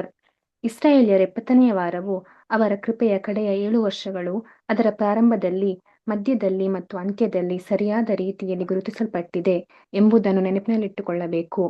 ನಮಗೆ ಸುವಾರ್ಥ ಯುಗದ ಅಂತ್ಯದಲ್ಲಿ ಸ್ಪಷ್ಟವಾಗಿ ಗೊತ್ತುಪಡಿಸಲ್ಪಟ್ಟ ದಿನಾಂಕಗಳನ್ನು ನೀಡುವ ಉದ್ದೇಶವು ಆತ್ಮಿಕ ಇಸ್ರಾಯೇಲ್ಯರ ಅನುಕೂಲಕ್ಕಾಗಿಯೇ ಎಂಬುದನ್ನು ನಾವು ನಂಬುತ್ತೇವೆ. ಆ ವಾರದ ಪ್ರಾರಂಭವು ಶಾರೀರಿಕ ಇಸ್ರಾಯೇಲ್ಯರಿಗೆ ಕ್ರಿಸ್ತಶಕ 29ರಲ್ಲಿ ಅವರ ಸುವಾರ್ಥ ಪರೀಕ್ಷೆಗೆ ಎಂಬುದನ್ನು ನಾವು ನೋಡಿದ್ದೇವೆ. ಅದು ನಮ್ಮ ಕರ್ತನ ದೀಕ್ಷಾಸ್ನಾನ ಮತ್ತು ಮೆಸ್ಸಿಯನಾಗಿ ಯೋರ್ದಾನ್ನಲ್ಲಿ ಅಂಗೀಕಾರವಾದುದನ್ನು ಗುರುತಿಸುತ್ತದೆ. ಆಗ ಕೊಯ್ಲಿನ ಕಾರ್ಯವು ಪ್ರಾರಂಭವಾದಾಗ ಅದಕ್ಕೆ ಸಮಾನಾಂತರವಾಗಿ ಇಲ್ಲಿ 1874ರಲ್ಲಿ ಸುಗ್ಗಿಯ ಪ್ರಾರಂಭದಲ್ಲಿ ಕರ್ತನ ಪ್ರಸನ್ನತೆಯು ಗುರುತಿಸಲ್ಪಟ್ಟಿತ್ತು. Thank you. ಓಕೆ, ಕ್ರಿಸ್ತನ ಪ್ರೀತಿಯ ಸಹೋದರರೇ, ಈ ಒಂದು ಟಾಪಿಕ್ ತುಂಬಾ ಬ್ಯೂಟಿಫುಲ್ ಆಗಿದೆ. ಅದನ್ನ ಸ್ವಲ್ಪ ಗಮನ ಕೊಟ್ಟು ನೋಡೋಣ. ಇಸ್ರಾಯೇಲಿನ 70ನೇ ವಾರವು ಸುವಾರ್ಥ ಕೃಪೆಯ ಮುಗಿಯುವಿಕೆ ಚಿತ್ರಣವಾಗಿದೆ. ನೋಡ್ರಿ ಕ್ರಿಸ್ತನ ಪ್ರೀತಿಯ ಸಹೋದರರೇ, ದೇವರು ಕೆಲವೊಂದು ಸತ್ಯವನ್ನ ನಮ್ಗೆ ತಿಳಿಸಕ್ಕೆ ನಾವು ಅರ್ಥ ಮಾಡ್ಕೊಬೇಕಂತ ಉದ್ದೇಶದಿಂದ ಸತ್ಯವೇದದಲ್ಲಿ ನಾನಾ ವಿಧವಾದಂತ ಉದಾಹರಣೆಗಳನ್ನ, ದೃಷ್ಟಾಂತಗಳನ್ನ ಇಟ್ಟಿರೋದು ಮಾತ್ರವಲ್ಲ, ಕಾಲ ಸಮಯವನ್ನು ಕೂಡ ಕೊಟ್ಟಿದ್ದಾರೆ. ಕಾಲ ಸಮಯವನ್ನು ಕೊಟ್ಟಿರೋದು ಮಾತ್ರವಲ್ಲ, ಕಾಲ ಸಮಯದ ತಿಳುವಳಿಕೆಯನ್ನು ಕೂಡ ನಮ್ಗೆ ಸ್ಪಷ್ಟವಾಗಿ ತಿಳಿಸ್ಕೊಟ್ಟಿದ್ದಾರೆ. ಅದನ್ನ ಲೆಕ್ಕಾಚಾರ ಮಾಡಿ ಅದು ಪ್ರವಾದನೆ ಅನುಗುಣವಾಗಿ ನಡೆದಿದೆ ಅನ್ನುವಂತ ಒಂದು ದೃಢ ನಂಬಿಕೆನ ಕೂಡ ನಮ್ಮಲ್ಲಿ ಕೊಟ್ಟಿದ್ದಾರೆ. ಕ್ರಿಸ್ತನ ಪ್ರೀತಿಯ ಸಹೋದರರೇ, ಇದೆಲ್ಲ ಪಡ್ಕೊಂಡಿರುವಂತ ನಾವು ಸುಲಭವಾಗಿ ಈ ವಿಷಯವನ್ನು ಅರ್ಥ ಮಾಡ್ಕೊಬಹುದು. ನಾನು ಮಾತಾಡ್ತಿರೋಂಥ ಟಾಪಿಕ್ ಆಲ್ರೆಡಿ ನಾವು ಕೇಳಿದ್ದೆ. ಏನದು ಇಸ್ರೇಲ್ನ 70ನೇ ವಾರ ಎಲ್ಲಿ ಶುರುವಾಯ್ತು, ಎಲ್ಲಿ ಮುಗೀತು, ಎಲ್ಲಿದೆ ಈ ಪ್ರವಾದನೆ, ಇದನ್ನ ಎಲ್ಲಿ ಓದಿದ್ವಿ? ದಾನಿಯೇಲ್ ಪುಸ್ತಕದಲ್ಲಿ ಓದಿದ್ವಿ. 9ನೇ ಅಧ್ಯಾಯ 25. Very good, very good. 25ನೇ ಓದಿ. ಸೊ ಏನದು 70 ವಾರಗಳಂದ್ರೆ ಎಲ್ಲಿ ಶುರುವಾಯ್ತು, ಎಲ್ಲಿ ಮುಗೀತು, ಏನ್ ಲೆಕ್ಕ, ಎಷ್ಟು ವರ್ಷಗಳು, ಏನ್ ಲೆಕ್ಕ? ಅದು ಯೇಸು ಕ್ರಿಸ್ತನ ಬರುವವರೆಗೆ. Okay, good. ನಿಮ್ಗೆಲ್ರಿಗೂ ಗೊತ್ತಿರೋದೇ. ಇನ್ನೊಂದ್ಸರಿ ನಿಮ್ಗೆ ಸ್ಪಷ್ಟವಾಗಿ ತಿಳಿಸ್ಬಿಡ್ತೀನಿ, ಸಮಯ ಇದ್ ಮಾಡೋದ್ ಬೇಕಾಗಿಲ್ಲ. ಕ್ರಿಸ್ತನ ಪ್ರೀತಿಯ ಸಹೋದರರೇ, ನಮ್ಮೆಲ್ರಿಗೂ ಗೊತ್ತಿರೋ ಪ್ರಕಾರವಾಗಿ 70 ವಾರಗಳು ಅನ್ನೋದು 454 BC ಶುರುವಾಯಿತು. ಅಂದ್ರೆ 70 ವಾರಗಳು ಅಂದಾಗ ಅದು ಸುಮಾರು 490 ದಿನಗಳು. 490 ದಿನಗಳು ಅಂದಾಗ ದಿನವನ್ನ ವರ್ಷಕ್ಕೆ ಬದಲಾಯಿಸಿದಾಗ ಪ್ರವಾದಿಗೆ ಒಂದು ದಿನ ಅಂದ್ರೆ ಒಂದು ವರ್ಷ ಅಂದಾಗ 490 ವರ್ಷಗಳು. 490 ವರ್ಷಗಳು ಎಲ್ಲಿ ಆರಂಭವಾಯಿತು ಅಂದ್ರೆ 454 BC ಯೇಸು ಕ್ರಿಸ್ತನು ಬರುವುದಕ್ಕಿಂತ ಮುಂಚಿತವಾಗಿ ನೆಹೆಮೀಯನ ಮೂಲಕ ನೆಹೆಮೀಯನಿಗೆ ಆ ಒಂದು ಗೋಡೆಗಳನ್ನ ಪೌಳಿ ಗೋಡೆಗಳನ್ನ ಕಟ್ಟುವುದಕ್ಕೆ ಆಜ್ಞೆ ಹೊರಡಿಸಿದ ಈ ಒಂದು ಆರಂಭಿಸಿಕೊಡುತ್ತೆ. ಏನ ಮೀಟ್ ಮಾಡ್ಕೊಳ್ರಿ, ಎಲ್ಲ ಕೇಳಿಸ್ಕೊಳ್ಳಿ, ಮೀಟ್ ಮಾಡ್ಕೊಳ್ರಿ. ನೀವು ಓದ್ಬೇಕಾದ್ರೆ ಮೈಕ್ ಆನ್ ಮಾಡ್ಕೊಳ್ರಿ. ಈ 454 ಇಂದ ಈ ಸಮಯ ಮುಗಿಯೋದು ಎಲ್ಲಿ ಮುಗಿಯುತ್ತೆ? ಕ್ರಿಸ್ತನ ಪ್ರೀತಿಯ ಸಹೋದರರೇ 70 ವಾರಗಳು ಮುಗಿಯುತ್ತೆ ಅಂದ್ರೆ AD 36 ಬ್ರದರ್ ಕೇಳಿಸ್ತಾ ಇಲ್ಲ, ವಾಯ್ಸ್ ಬ್ರೇಕ್ ಐತೆ. ನನ್ ವಾಯ್ಸ್ ಬ್ರೇಕ್ ಆಗ್ತಿದ್ಯಾ? ಇಲ್ಲ, ನಿಮ್ಮ ಧ್ವನಿ ಕೇಳಿಸ್ತಾ ಇಲ್ಲ. ನನ್ ಧ್ವನಿ ಕೇಳಿಸ್ತಾ ಇಲ್ವಾ? ಇದೆ ಅವ್ರಿಗೆಲ್ಲ ನಿಮ್ ಕಡೆ ನೆಟ್ವರ್ಕ್ ಇಶ್ಯೂ ಏನಿದೆ ನೋಡಿ ಬ್ರದರ್. ನಮ್ ಕಡೆ ಇಲ್ಲಿ ಕರೆಕ್ಟ್ ಇದೆ, ನಿಮ್ ಕಡೆ ಏನಾದ್ರು ಇಶ್ಯೂ ಇದೆ ನೋಡಿ, ಚೆಕ್ ಮಾಡ್ಕೊಳ್ಳಿ. ಓಕೆ, ಸರಿ. ಕ್ರಿಸ್ತನ ಪ್ರೀತಿಯ ಸಹೋದರರೇ 454 BC ಇಂದ ಅದರ ಮುಕ್ತಾಯ ಯೇಸು ಕ್ರಿಸ್ತನ ಶಿಲುಬೆ ಮರಣ ಹೊಂದಿ 3.5 ವರ್ಷ ಸಮಯ ಆಯಿತು. ಅಂದ್ರೆ AD 36 ಅಲ್ಲಿ ಅದು ಮುಕ್ತಾಯವಾಯಿತು. ಈಗ ಅದ್ರ ಬಗ್ಗೆ ಇಲ್ಲಿ ಮಾತಾಡಕ್ಕೆ ಇಷ್ಟಪಡ್ತಾ ಇದ್ದಾರೆ ಅಲ್ವಾ? AD 29 ಅಲ್ಲಿ ಯೇಸು ಕ್ರಿಸ್ತನ ಏನ್ ಮಾಡ್ತಾರೆ? ದೀಕ್ಷಾ ಸ್ನಾನವನ್ನ ತಗೊಳ್ತಾರೆ. AD 29 ಅಲ್ಲಿ ದೀಕ್ಷಾ ಸ್ನಾನ ತಗೊಂಡು ಅಲ್ಲಿಂದ ಕೊನೆ ವಾರ ಅಂದ್ರೆ 29 ಇಂದ 7 ವರ್ಷ ಆಗಿದಾಗ AD 36 ವರೆಗೂ ಕೊನೆಯ ವಾರದ ಅರ್ಧದಲ್ಲಿ ಮೆಸ್ಸಿಯನು ಸಂಹರಿಸಲ್ಪಡ್ತಾನೆ. 33.5 ವರ್ಷ ಅಂತ ಹೇಳ್ತೀವಲ್ಲ, 30 ವರ್ಷ ಅಂತ ಬೈಬಲ್ ಇದೆ. 3.5 ವರ್ಷ ದಾನಿಯೇಲ್ ಪ್ರವಾದನೆ ಇರುವಂತ ಈ ಪ್ರವಾದನೆಯಲ್ಲೇ ಇರೋದು. ಗೊತ್ತಿರುವಂತ ವಿಷಯ, ನಿಮ್ಗೆ ಪದೇ ಪದೇ ಹೇಳ್ಬೇಕಾಗಿಲ್ಲ, ಆದ್ರೂ ಕೂಡ ನಿಮ್ಗೆ ಒಂದ್ ಸ್ವಲ್ಪ ನೆನಪಿರ್ಲಿ ಅಂತ ಹೇಳ್ತಾ ಇದೀನಿ. ಇಲ್ಲಿ 3.5 ವರ್ಷ ಆದ್ಮೇಲೆ ಅಲ್ಲಿಂದ 3.5 ವರ್ಷ. ಇದನ್ನ ಈಗ ಯಾವ ರೀತಿ ಮಾತಾಡ್ತಿದ್ರ ಅಂದ್ರೆ ಇಸ್ರೇಲಿನ 70ನೇ ವಾರವು ಸ್ವಾರ್ಥ ಕೃಪೆಯ ಮುಗಿವಿಕೆ ಚಿತ್ರಣವಾಗಿದೆ ಅಂತ ಮಾತಾಡ್ಬಿಟ್ರು. ಯಾವ ರೀತಿಯಲ್ಲಿ ಇದನ್ನ ಅರ್ಥ ಮಾಡ್ಕೊಳ್ಳೋದು? ಕ್ರಿಸ್ತನ ಪ್ರೀತಿಯ ಸಹೋದರರೇ, ಒಂದು ವಿಷಯವನ್ನ ಅರ್ಥ ಮಾಡ್ಕೊಳ್ಳೋಣ. ನೋಡ್ರಿ, ಇಲ್ಲಿಂದ ಪ್ರಬೋಧ ಮೆಸ್ಸಿಯ ಬಂದಿದ್ದು AD 29 ಅಲ್ಲಿ. ಅವರಿಗೆ 3.5 ವರ್ಷ ಮಾತ್ರ ಸಮಯವಿತ್ತು. ಈ 3.5 ವರ್ಷದಲ್ಲಿ ಸುವಾರ್ತನ ಸಾರಿ ಇಡೀ ಇಸ್ರೇಲ್ ಜನಕ್ಕೆ, ಯೆರೂಸಲೇಮಿಂದ ಎಲ್ಲ ಇಸ್ರೇಲ್ ಜನಕ್ಕೂ ಆ ಒಂದು 3.5 ವರ್ಷದಲ್ಲಿ ಸುವಾರ್ತನ ಸಾರಬೇಕಂತ ಒಡಂಬಡಿಕೆಯನ್ನ ದೃಢ ಮಾಡ್ಬೇಕಂತ ಕೆಲಸ ಆ ಮೆಸ್ಸಿಯನಿಗೆ ಕೊಡಲ್ಪಟ್ಟಿತ್ತು. ಅದರ ಅರ್ಧ ಭಾಗದಲ್ಲಿ ಮೆಸ್ಸಿಯ ಸಂಹರಿಸಲ್ಪಟ್ರು, ಶಿಲುಬೆಯಲ್ಲಿ ಹಾಕಲ್ಪಟ್ರು. ಕ್ರಿಸ್ತನ ಪ್ರೀತಿಯ ಸಹೋದರರೇ, ಅಲ್ಲಿಗೆ ಇಸ್ರೇಲ್ ಕೃಪೆಯ ಸಮಯ ಮುಗುದಿಲ್ಲ, ಅದರಲ್ಲಿ ಇನ್ನೂ 3.5 ವರ್ಷ ಸಮಯ ಇತ್ತು. ಆ 3.5 ವರ್ಷ ಸಮಯ ಏನಪ್ಪಾ ಇತ್ತು ಅಂದ್ರೆ ಯೇಸು ಕ್ರಿಸ್ತನ ಹೇಳಿದ ಪ್ರಕಾರವಾಗಿ ನೀವು ಕಳೆದು ಹೋಗಿರುವ ಕುರಿಯಾಗಿರುವ ಇಸ್ರೇಲ್ ಜನರಿಗೆ ಮಾತ್ರ ಹೋಗ್ರಿ.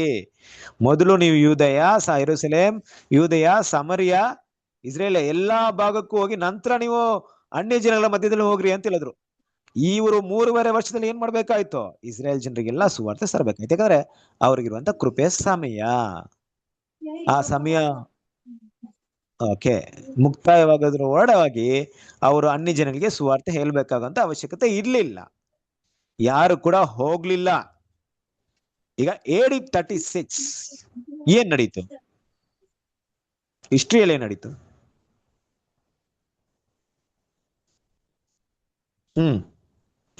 AD 36 ಅಲ್ಲಿ ಹಿಸ್ಟ್ರಿಯಲ್ಲಿ ಏನ್ ನಡೀತು? ಬೈಬಲ್ ಪ್ರಕಾರವಾಗಿ ಏನ್ ನಡೀತು? ಕೊರ್ನೇಲಿಯುವಿಗೆ ಮೊದಲನೇ ಸತ್ಯ ಹೋಯ್ತು. ಯಾರು ಕೊರ್ನೇಲಿಯು? ಕೊರ್ನೇಲಿಯು ಒಬ್ಬ ಅನ್ಯ ವ್ಯಕ್ತಿ. ಅಂದ್ರೆ ಅಲ್ಲಿವರೆಗೂ ಇಸ್ರೇಲ್ ಜನರಿಗೆ ಮಾತ್ರ ಇದ್ದಂತ ರಕ್ಷಣೆ ಈಗ ಆ ಕರೆ ಯಾರಿಗೂ ಹೋಯ್ತು? ಅನ್ಯ ಜನರಿಗೂ ಹೋಯ್ತು. ಅಲ್ಲಿಂದ ಅನ್ಯ ಜನರಾದ ನಮಗೆ, ಇದು ನೀವು ಐಶ್ವರ್ಯ ಲಾಜರ್ ಸಬ್ಜೆಕ್ಟ್ ಅಲ್ಲಿ ಕೇಳಿರ್ತೀರ, ನಮಗೆ ದೇವರ ಕೃಪೆ ಸಿಕ್ತು. ಇಲ್ದಿದ್ರೆ ನಾವು ಕೂಡ ಭಿಕ್ಷುಕನ ಲಾಜರ ರೀತಿಯಲ್ಲೇ ಬಿದ್ದಿರ್ತಿದ್ವಿ. ಆದ್ರೆ ನಮಗೂ ಕೃಪೆ ಸಿಕ್ತು. ಕ್ರಿಸ್ತನ ಪ್ರೀತಿಯ ಸಹೋದರರೇ, ನಮ್ಗೆ ಸಿಕ್ಕಿರುವಂತ ಈ ಕೃಪೆ ಯಾವ ರೀತಿಯಲ್ಲಿತ್ತು ಅಂದ್ರೆ ಅನ್ಯ ಜನರಿಗೆ ಮಾತ್ರ ಅಂತ ಇರ್ಲಿಲ್ಲ. ಇಲ್ಲಿವರೆಗೂ ಬರೀ ಯಹೂದ್ಯರಿಗೆ ಮಾತ್ರ ಇದ್ದಂತ ಒಂದು ರಕ್ಷಣೆ ಇನ್ನ ಮೇಲೆ ಯಹೂದ್ಯನೆಂದು ಇಲ್ಲ, ಗ್ರೀಕನೆಂದು ಇಲ್ಲ, ಸ್ತ್ರೀಯನೆಂದು ಇಲ್ಲ, ಪುರುಷನೆಂದು ಇಲ್ಲ, ಆಳೆಂದಿಲ್ಲ, ಒಡೆಯನೆಂದು ಇಲ್ಲ, ಎಲ್ರಿಗೂ ಸಮಾನವಾಗಿ ಸುವಾರ್ತೆ ಸಿಕ್ತಾ? ಅದೇ ಕೃಪೆಯಲ್ಲಿ ನಾವು ಬಂದಿದ್ದೀವಿ. ಈಗ ಬ್ರದರ್ ಇದ್ರ ಮಾತಾಡ್ಬೇಕಾದ್ರೆ ಈ ಒಂದು ಇದರಲ್ಲಿ ಈ ಒಂದು ಟೈಮ್ ಪೀರಿಯಡ್ ಸುವಾರ್ತೆ ಹೇಗೆ ಇಲ್ಲಿ ಇಸ್ರೇಲ್ ಜನರಿಗೆ ಕೊಟ್ಟರಂತ ಕೃಪೆ ಎಂಡಿಂಗ್ ಆಗೋದಕ್ಕೆ 70 ವಾರ ಸಮಯ ಇತ್ತು, ಅದೇ ಪ್ರಕಾರವಾಗಿ ಸುವಾರ್ಥ ಯುಗದ ಅಂತ್ಯದಲ್ಲೂ ಕೂಡ ಇದಕ್ಕೆ ಪ್ಯಾರಲಲ್ ಅಂದ್ರೆ ಸಮಾನಾಂತರ, ಅದನ್ನ ಅರ್ಥ ಮಾಡ್ಕೊಂಡು ಇಲ್ಲಿಗೆ ಬನ್ರಿ ಅಂತ ಹೇಳ್ತಾ ಇದ್ದಾರೆ. ಹೆಂಗ್ ಬರ್ಬೇಕು ಇಲ್ಲಿಗೆ? ಇದಕ್ಕೆ ಇನ್ನೊಂದು ವಿಷಯವನ್ನ 1874 ಬಗ್ಗೆ ಮಾತಾಡಿದ್ರು. ಇದನ್ನ ನಾವು ಮೊದಲು ಕೂಡ ನೋಡಿದ್ವಿ, ಇನ್ನೊಂದ್ಸರಿ ನೋಡೋಣ. 1874 ಏನನ್ನ ಸೂಚಿಸ್ತಂದ್ರೆ AD 29 ಯೇಸು ಕ್ರಿಸ್ತನ ದೀಕ್ಷಾಸ್ನಾನ ತಗೊಂಡು ಅಭಿಷೇಕಿಸಲ್ಪಟ್ಟ ಹಾಗೆ 1874 ಯೇಸು ಕ್ರಿಸ್ತನ ಎರಡನೇ ಬರುವಿಕೆಯಲ್ಲಿ ರಾಜನಾಗಿ ಅಭಿಷೇಕ ಮಾಡಪಟ್ರು. AD 29 ಕ್ರಿಸ್ತ ಶಕ 29 ಯಾವುದಕ್ಕೆ ಸಮವಾಗಿದೆ ಅಂದ್ರೆ 1874 ಯೇಸು ಕ್ರಿಸ್ತನ ಎರಡನೇ ಬರುವಿಕೆಯಲ್ಲಿ ಬಂದು ದೇವರಿಂದ ಅಭಿಷೇಕಿಸಲ್ಪಟ್ಟಂತ ರಾಜನಾಗಿ ಅಭಿಷೇಕಿಸಲ್ಪಟ್ಟಂತ ವಿಷಯಕ್ಕೆ ಸಮನಾಗಿದೆ ಅಲ್ವಾ? ಅಂದ್ರೆ ಏನರ್ಥ, ಅಲ್ಲಿಂದ 7 ವರ್ಷಗಳ ಇದ್ದ ಹಾಗೆ ಇದೇ ಒಂದು ಸುವಾರ್ತೆ ಯುಗದ ಸುಗ್ಗಿಯ ಕಾರ್ಯದಲ್ಲಿ ಎಷ್ಟು ವರ್ಷಗಳು ಇರ್ಬೋದು? ಕೃಪೆಯ ಸಮಯ ಇರ್ಬೋದು. 7 ವರ್ಷ ಅನ್ನೋದನ್ನ ಆಮೇಲೆ ನೋಡೋಣ. ಸ್ವಲ್ಪ ನಿಗದಿಪಡಿಸಿರುವಂತ ಸಮಯ ಇರ್ಬೋದು. ಅಷ್ಟೇ ಟೈಮ್ ಕೊಟ್ಟಾಯ್ತು, ಮುಗೀತು ನಿಮ್ಗೆ. ನಾನು ಮೊದಲನೇ ಬರುವಿಕೆಯಲ್ಲಿ ಬಂದೆ, ಮೊದಲನೇ ಬರುವಿಕೆಯಿಂದ 2000 ವರ್ಷಗಳವರೆಗೆ ನಿಮ್ಗೆಲ್ಲ ಸಮಯ ಕೊಟ್ಟಿದ್ದೀನಿ. ಈಗ ನಿಮ್ ಟೈಮ್ ನ ಎಂಡ್ ಮಾಡ್ತಾ ಇದೀನಿ, ಸುವಾರ್ತೆನ ಕ್ಲೋಸ್ ಮಾಡ್ತಾ ಇದೀನಿ, ಸುಗ್ಗಿನ ಮುಗಿಸ್ತಾ ಇದೀನಿ, ಎಲ್ಲ ಗೋಧಿನ ಸೇರ್ಸಕ್ಕೆ ಕೆಲಸ ಮಾಡ್ತಾ ಇದೀನಿ ಅನ್ನೋಂಥ ಕೆಲಸ ನಡೀತಾ ಇದೆ. ಓಕೆನಾ? ಅದನ್ನ ಯೇಸು ಕ್ರಿಸ್ತನ ದೀಕ್ಷಾಸ್ನಾನ ತಗೊಂಡಿದ್ರಿಂದ ಮಾತಾಡಿದ್ರು. ಓಕೆನಾ? ಮುಂದುವರ್ಸನ್ವಾ? ಈ ಕಂಟಿನ್ಯೂ ಮಾಡಿ ನೆಕ್ಸ್ಟ್ ಟಾಪಿಕ್ ನೋಡಿ.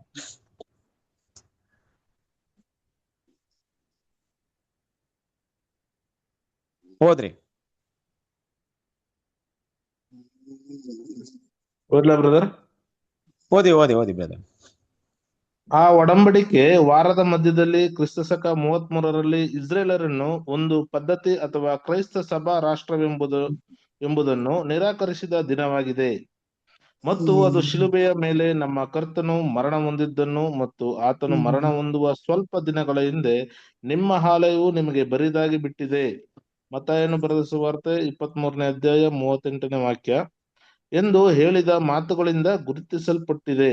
ಇಲ್ಲಿ ಇದಕ್ಕೆ ಸಮಾನಾಂತರವಾದದ್ದು ಕೃಪೆಯ ನಿರಾಕರಣೆ ಮತ್ತು 1878ರಲ್ಲಿ ಕ್ರೈಸ್ತ ಪ್ರಪಂಚ ಅಥವಾ ಬಾಬೆಲ್ ಭಿನ್ನವ ವರ್ಗಾವಲಂಬಿ ಪದ್ಧತಿಯ ಪತನವಾದುದೇ ಆಗಿದೆ. Okay, thank you.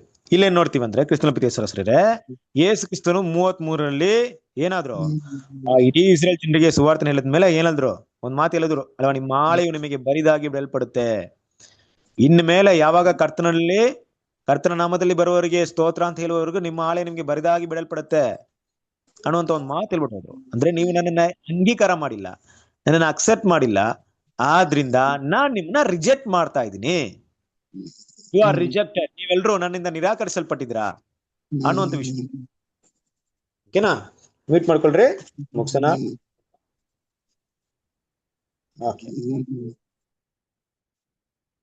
ಕ್ರಿಸ್ತನ ಪ್ರೀತಿಯ ಸರಿಯೇ. ಹಾಗಾಗಿ ಈ ಒಂದು ಸಮಯವನ್ನ ಸ್ವಲ್ಪ ಅರ್ಥ ಮಾಡ್ಕೊಳ್ಳಕ್ಕೆ ಪ್ರಯತ್ನ ಪಡೋಣ. ಆ 33 ಯಾವುದಕ್ಕೆ ಸೂಚನೆ ಆಗಿದೆ? AD 29 1874 ಆಗಿದ್ರೆ ಅಲ್ಲಿಂದ 33ಗೆ 29ಗೆ ಎಷ್ಟು ವರ್ಷ ಸೇರಿಸಿದ್ರೆ 33 ಬರುತ್ತೆ? 29ಗೆ ಎಷ್ಟು ಸೇರಿಸಿದ್ರೆ 33 ಬರುತ್ತೆ? 3 ವರ್ಷ ಅಲ್ಲ, 23 29 ಇದೆಯಲ್ಲ, 4 ವರ್ಷ ಆಗ್ತದೆ. 4 ವರ್ಷ. ವೆರಿ ಗುಡ್ ಅಲ್ವಾ? ಅದೇ ರೀತಿ ಅಂದ್ರೆ 3.5 ರೌಂಡ್ ಫಿಗರ್ ಆಗಿ ತಗೊಳ್ಳೋಣ. ಅದೇನ್ ಮಾಡೋಣ ಅಂದ್ರೆ 1874ಗೆ ಅದೇ 4 ವರ್ಷ ಹಾಕಿದ್ರೆ ಎಲ್ಲಿ ಬರುತ್ತೆ? 1878 ಬರುತ್ತೆ. ಹೇಗೆ ನಿಮ್ಮ ಆಲಯವು ನಿಮಗೆ ಬರಿದಾಗಿ ಬಿಟ್ಟಿದೆ ಅಂತ ಯೇಸು ಕ್ರಿಸ್ತನು ಹೇಳಿದ್ರು, ಅದೇ ರೀತಿಯಲ್ಲಿ 1874 ಬಂದ್ಮೇಲೆ 1878 ಕರ್ತನಾದ ಯೇಸು ಕ್ರಿಸ್ತನು ಈ ಬಾಬೇಲ್ ಅಂದ್ರೆ ಹೆಸರು ಕ್ರೈಸ್ತಿರುವಂತ ಆ ಒಂದು ಕ್ರೈಸ್ತ ಸಮುದಾಯವನ್ನ ರಿಜೆಕ್ಷನ್ ಮಾಡಿದ್ರು. ಏನರ್ಥ ಬ್ರದರ್? ಸ್ವಲ್ಪ ಸ್ಪಷ್ಟವಾಗಿ ಹೇಳಿ ಬ್ರದರ್. ಈ ಕಾಲ ಲೆಕ್ಕಾಚಾರ ನಮ್ ತಲೆಗೆ ಹೋಗೋದೇ ಇಲ್ಲ. ನೀವ್ ಯಾವ್ದೋ ಈ ಕಾಲಗಳನ್ನೆಲ್ಲ ಮಾತಾಡ್ತಾ ಇದ್ದೀರಾ, ಅದು ಕೂಡ ನಮ್ಗೆ ಸ್ಪಷ್ಟವಾಗಿ ಹೇಳ್ತಾ ಇದ್ರೆ ಏನೂ ಅರ್ಥವಾಗಲ್ಲ ಅಂತ ನೀವು ತಿಳ್ಕೊಬಹುದು. ಕ್ಲಿಯರ್ ಆಗಿ ಹೇಳ್ತಾ ಇದೀನಿ. ಕ್ರಿಸ್ತನ ಪ್ರೀತಿಯರೇ, ದೇವರು ಕೆಲವೊಂದು ಸಮಯವನ್ನು ಇಟ್ಟಿದ್ದಾರೆ ಅಂದ್ರೆ ಅದನ್ನ ತಿಳ್ಕೊಳ್ಳಕ್ಕೆ ಕಡು ಪ್ರಯಾಸ ಪಡ್ಬೇಕು. ಕೆಲವೊಂದು ವಿಷಯಗಳಿಗೆ ನಾವು ಎಷ್ಟು ಪ್ರಾಮುಖ್ಯತೆ ಕೊಟ್ಬಿಡ್ತೀವಿ, ಆದ್ರೆ ದೇವ್ರ ವಿಷಯಗಳಿಗೆ ಅಷ್ಟೇ ಇಂಪಾರ್ಟೆನ್ಸ್ ಕೊಡ್ಬೇಕು. ನನಗೆ ಈ ಟೈಮ್ ಪ್ರಾಪರ್ಸಿ, ಈ ಲೆಕ್ಕಾಚಾರ ಎಲ್ಲ ಬರಲ್ಲ, ಮ್ಯಾಥ್ಸ್ ಎಲ್ಲ ನನ್ ಬರಲ್ಲ, ಅದೆಲ್ಲ ತಿಳ್ಕೊಳಕ್ ಇಷ್ಟಪಡಲ್ಲ ಅಂತ ಬಿಡಂಗಿಲ್ಲ ಅಲ್ವಾ? ನನ್ ಬಗ್ಗೆ ನಾವೇ ಅಲ್ಪವಾಗಿ ತಿಳ್ಕೊಳಂಗಿಲ್ಲ. ದೇವ್ರು ನಮ್ಗೆ ಇಷ್ಟು ದೊಡ್ಡ ಕರೆ ಕೊಟ್ಟಿದ್ದಾರೆ ಅಂದ್ರೆ ಅದಕ್ಕೆ ಜ್ಞಾನವನ್ನು ಕೂಡ ಕೊಡ್ತಾರೆ. ಗೊತ್ತಿಲ್ಲ ಅಂದ್ರೆ ದೇವ್ರ ಹತ್ರ ಕೇಳಿ, ದೇವರೇ ಇಷ್ಟು ದೊಡ್ಡ ವಿಷಯಗಳನ್ನ ತಿಳ್ಕೊಳಕ್ ನನ್ ಜ್ಞಾನ ಕೊಡ್ರಿ ಅಂತ, ಇದು ನಿಜವಾಗ್ಲೂ ನನ್ಗೆ ಅವಶ್ಯಕತೆ ಇದ್ರೆ ಕೊಡ್ರಿ ಅಂತ. ಕ್ರಿಸ್ತನ ಪ್ರೀತಿಯರೇ, 1878ರಲ್ಲಿ ಈ ಒಂದು ಬಾಬಿಲೋನ್ ಇಲ್ಲವೇ ಹೆಸರು ಕ್ರೈಸ್ತರ ಜೊತೆ ದೇವರ ಯಾವುದೇ ಕೃಪೆ, ಯಾವುದೇ ಸತ್ಯ ಇನ್ನು ಮೇಲೆ ತಿಳಿಸಲ್ಪಡಲ್ಲ. ದಟ್ ಮೀನ್ಸ್ ದೇವ್ರ ಏನಂತಿದ್ರೆ, ಇದಕ್ಕೆ ಮೊದಲು ಕೂಡ ನಾವು ನೋಡಿದೀವಿ, ನಾನು ನಿಮ್ಮ ಹತ್ರ ಇಷ್ಟು ದಿನ ಮಾತಾಡ್ತಾ ಇದ್ದೆ, ಎಲ್ಲಾ ಸತ್ಯ ನಿಮ್ಮ ಮೂಲಕ ನಿಮ್ಮ ಮಧ್ಯದಲ್ಲಿರೋ ಹತ್ರನೇ ಬರ್ತಾ ಇತ್ತು, ಅವರ ಒಡನೆ ಮಾತಾಡ್ತಾ ಇದ್ದೆ, ನಿಮ್ಮೊಡನೆ ಮಾತಾಡ್ತಾ ಇದ್ದೆ, ನಿಮ್ಮನ್ನ ಎಚ್ಚರಿಕೆ ಕೊಡ್ತಾ ಇದ್ದೆ, ನಿಮ್ಮನ್ನ ಬದಲಾವಣೆ ಮಾಡಿ ಅಂತ ಎಚ್ಚರಿಕೆ ಕೊಡ್ತಾ ಇದ್ದೆ. ಮತ್ತೆ ಅಲ್ಲಿರುವಂತ ದೇವ್ರ ಮಕ್ಕಳು, ನಿಮ್ಮ ಮಧ್ಯದಲ್ಲಿ ಬಾಬಿಲೋನ್ ಮಧ್ಯದಲ್ಲಿ ಇರುವಂತ ದೇವ್ರ ಮಕ್ಕಳನ್ನ ಪೋಷಣೆ ಮಾಡ್ತಾ ಇದ್ದೆ. ದೂತರುಗಳನ್ನ ಕಳಿಸಿ, ದೇವ್ರ ಮಕ್ಕಳನ್ನ ಕಳಿಸಿ, ಒಳ್ಳೆ ದೇವರ ಭಕ್ತರು ಸತ್ಯವನ್ನು ಹೇಳುವವರನ್ನ ಕಳಿಸಿ, Martin Luther, John Wycliffe, Peter Waldo ಇಂಥವ್ರನ್ನೆಲ್ಲ ಕಳಿಸಿ ದೇವ್ರ ವಾಕ್ಯ ಮಾತಾಡ್ತಾ ಇದ್ದೆ. ಆದ್ರೆ ಇನ್ಮೇಲೆ ಆತರ ಮಾತಾಡಲ್ಲ. ಇನ್ಮೇಲೆ ನೀವ್ ಯಾರಂತ ನನ್ಗೆ ಗೊತ್ತಿಲ್ಲ, ನಿಮ್ನ ರಿಜೆಕ್ಟ್ ಮಾಡ್ತಾ ಇದೀನಿ. ಇನ್ಮೇಲೆ ಸತ್ಯವನ್ನ ಹೆಂಗ್ ಮಾತಾಡ್ತೀನಿ ಅಂದ್ರೆ, ನಿಮ್ಮನ್ನ ಬಿಟ್ಟು ಯಾರು ಈಚೆ ಬರ್ತಾರೆ ನೋಡಿ, ಅವ್ರ ಹತ್ರ ಮಾತ್ರ ಮಾತಾಡ್ತೀನಿ ಅಂತ ಹೇಳಕ್ ಶುರು ಮಾಡುದು. ನಿಜನಾ? ಇದಾಗ್ತಿದ್ಯಾ? ಹೌದ್ರಿ, ಅದೇ 2028 ಹೌದ್ರಿ, ಮೇಲೆ ಅದೇ ಈ ವಿಷಯ ನಡೀತಾ ಇದೆ. ಕ್ರಿಸ್ತನ ಇದೆ. ಅದೇ ರೀತಿಯಾಗಿ ಇನ್ನೊಂದು ವಿಷಯ ನೋಡ್ಬೋದು. ನಾವ್ ಅದೇ ಪ್ರಾಪಸಿಯಲ್ಲಿ ನೋಡುತ್ತಲ್ಲ ನೋಡಿ, AD 33 ಒಂದು ಟೈಮ್ ಇದೆ, ಆಮೇಲೆ 36 ಒಂದಿದೆ. ಎರಡು ಕೂಡ ನೋಡೋಣ. 33 AD 29 ಒಂದಿದೆ, 33 ಒಂದಿದೆ, 36 ಇದೆ. 29 1874ಗೆ ಛಾಯೆ ಆಗಿದೆ. ಅಲ್ಲಿಂದ 4 ವರ್ಷ ಆದಾಗ 78 ಇಸ್ರೇಲ್ ಜನರನ್ನ ನಿನ್ನ ಆಳೆ ಬರಿದಾಗಿದೆ ಅನ್ನೋ ರೀತಿಯಲ್ಲಿ ಬಾಬಿಲೋನ್ ರಿಜೆಕ್ಷನ್ ಆದ್ರೆ 36 ಎಷ್ಟು ವರ್ಷ ಹಾಕ್ಬೇಕು? 33ಗೆ ಎಷ್ಟು ಹಾಕಿದ್ರೆ 30 ಆಗುತ್ತೆ? 3 ವರ್ಷ. 3 ವರ್ಷ. ಹಾಗಾದ್ರೆ 1878ಗೆ 3 ವರ್ಷ ಹಾಕಿದ್ರೆ ಎಲ್ಲಿ ಬರ್ತೀವಿ? 81. 1881 ಅಲ್ವಾ? ಕ್ರಿಸ್ತನ ವಿದ್ಯಾಸರಸರೇ ಇದೇ 81 ಬಗ್ಗೆ ಮುಂದಿನ ವಿಷಯದಲ್ಲಿ ಮಾತಾಡ್ತಾರೆ. ಹೋದ್ರಿ ಈಗ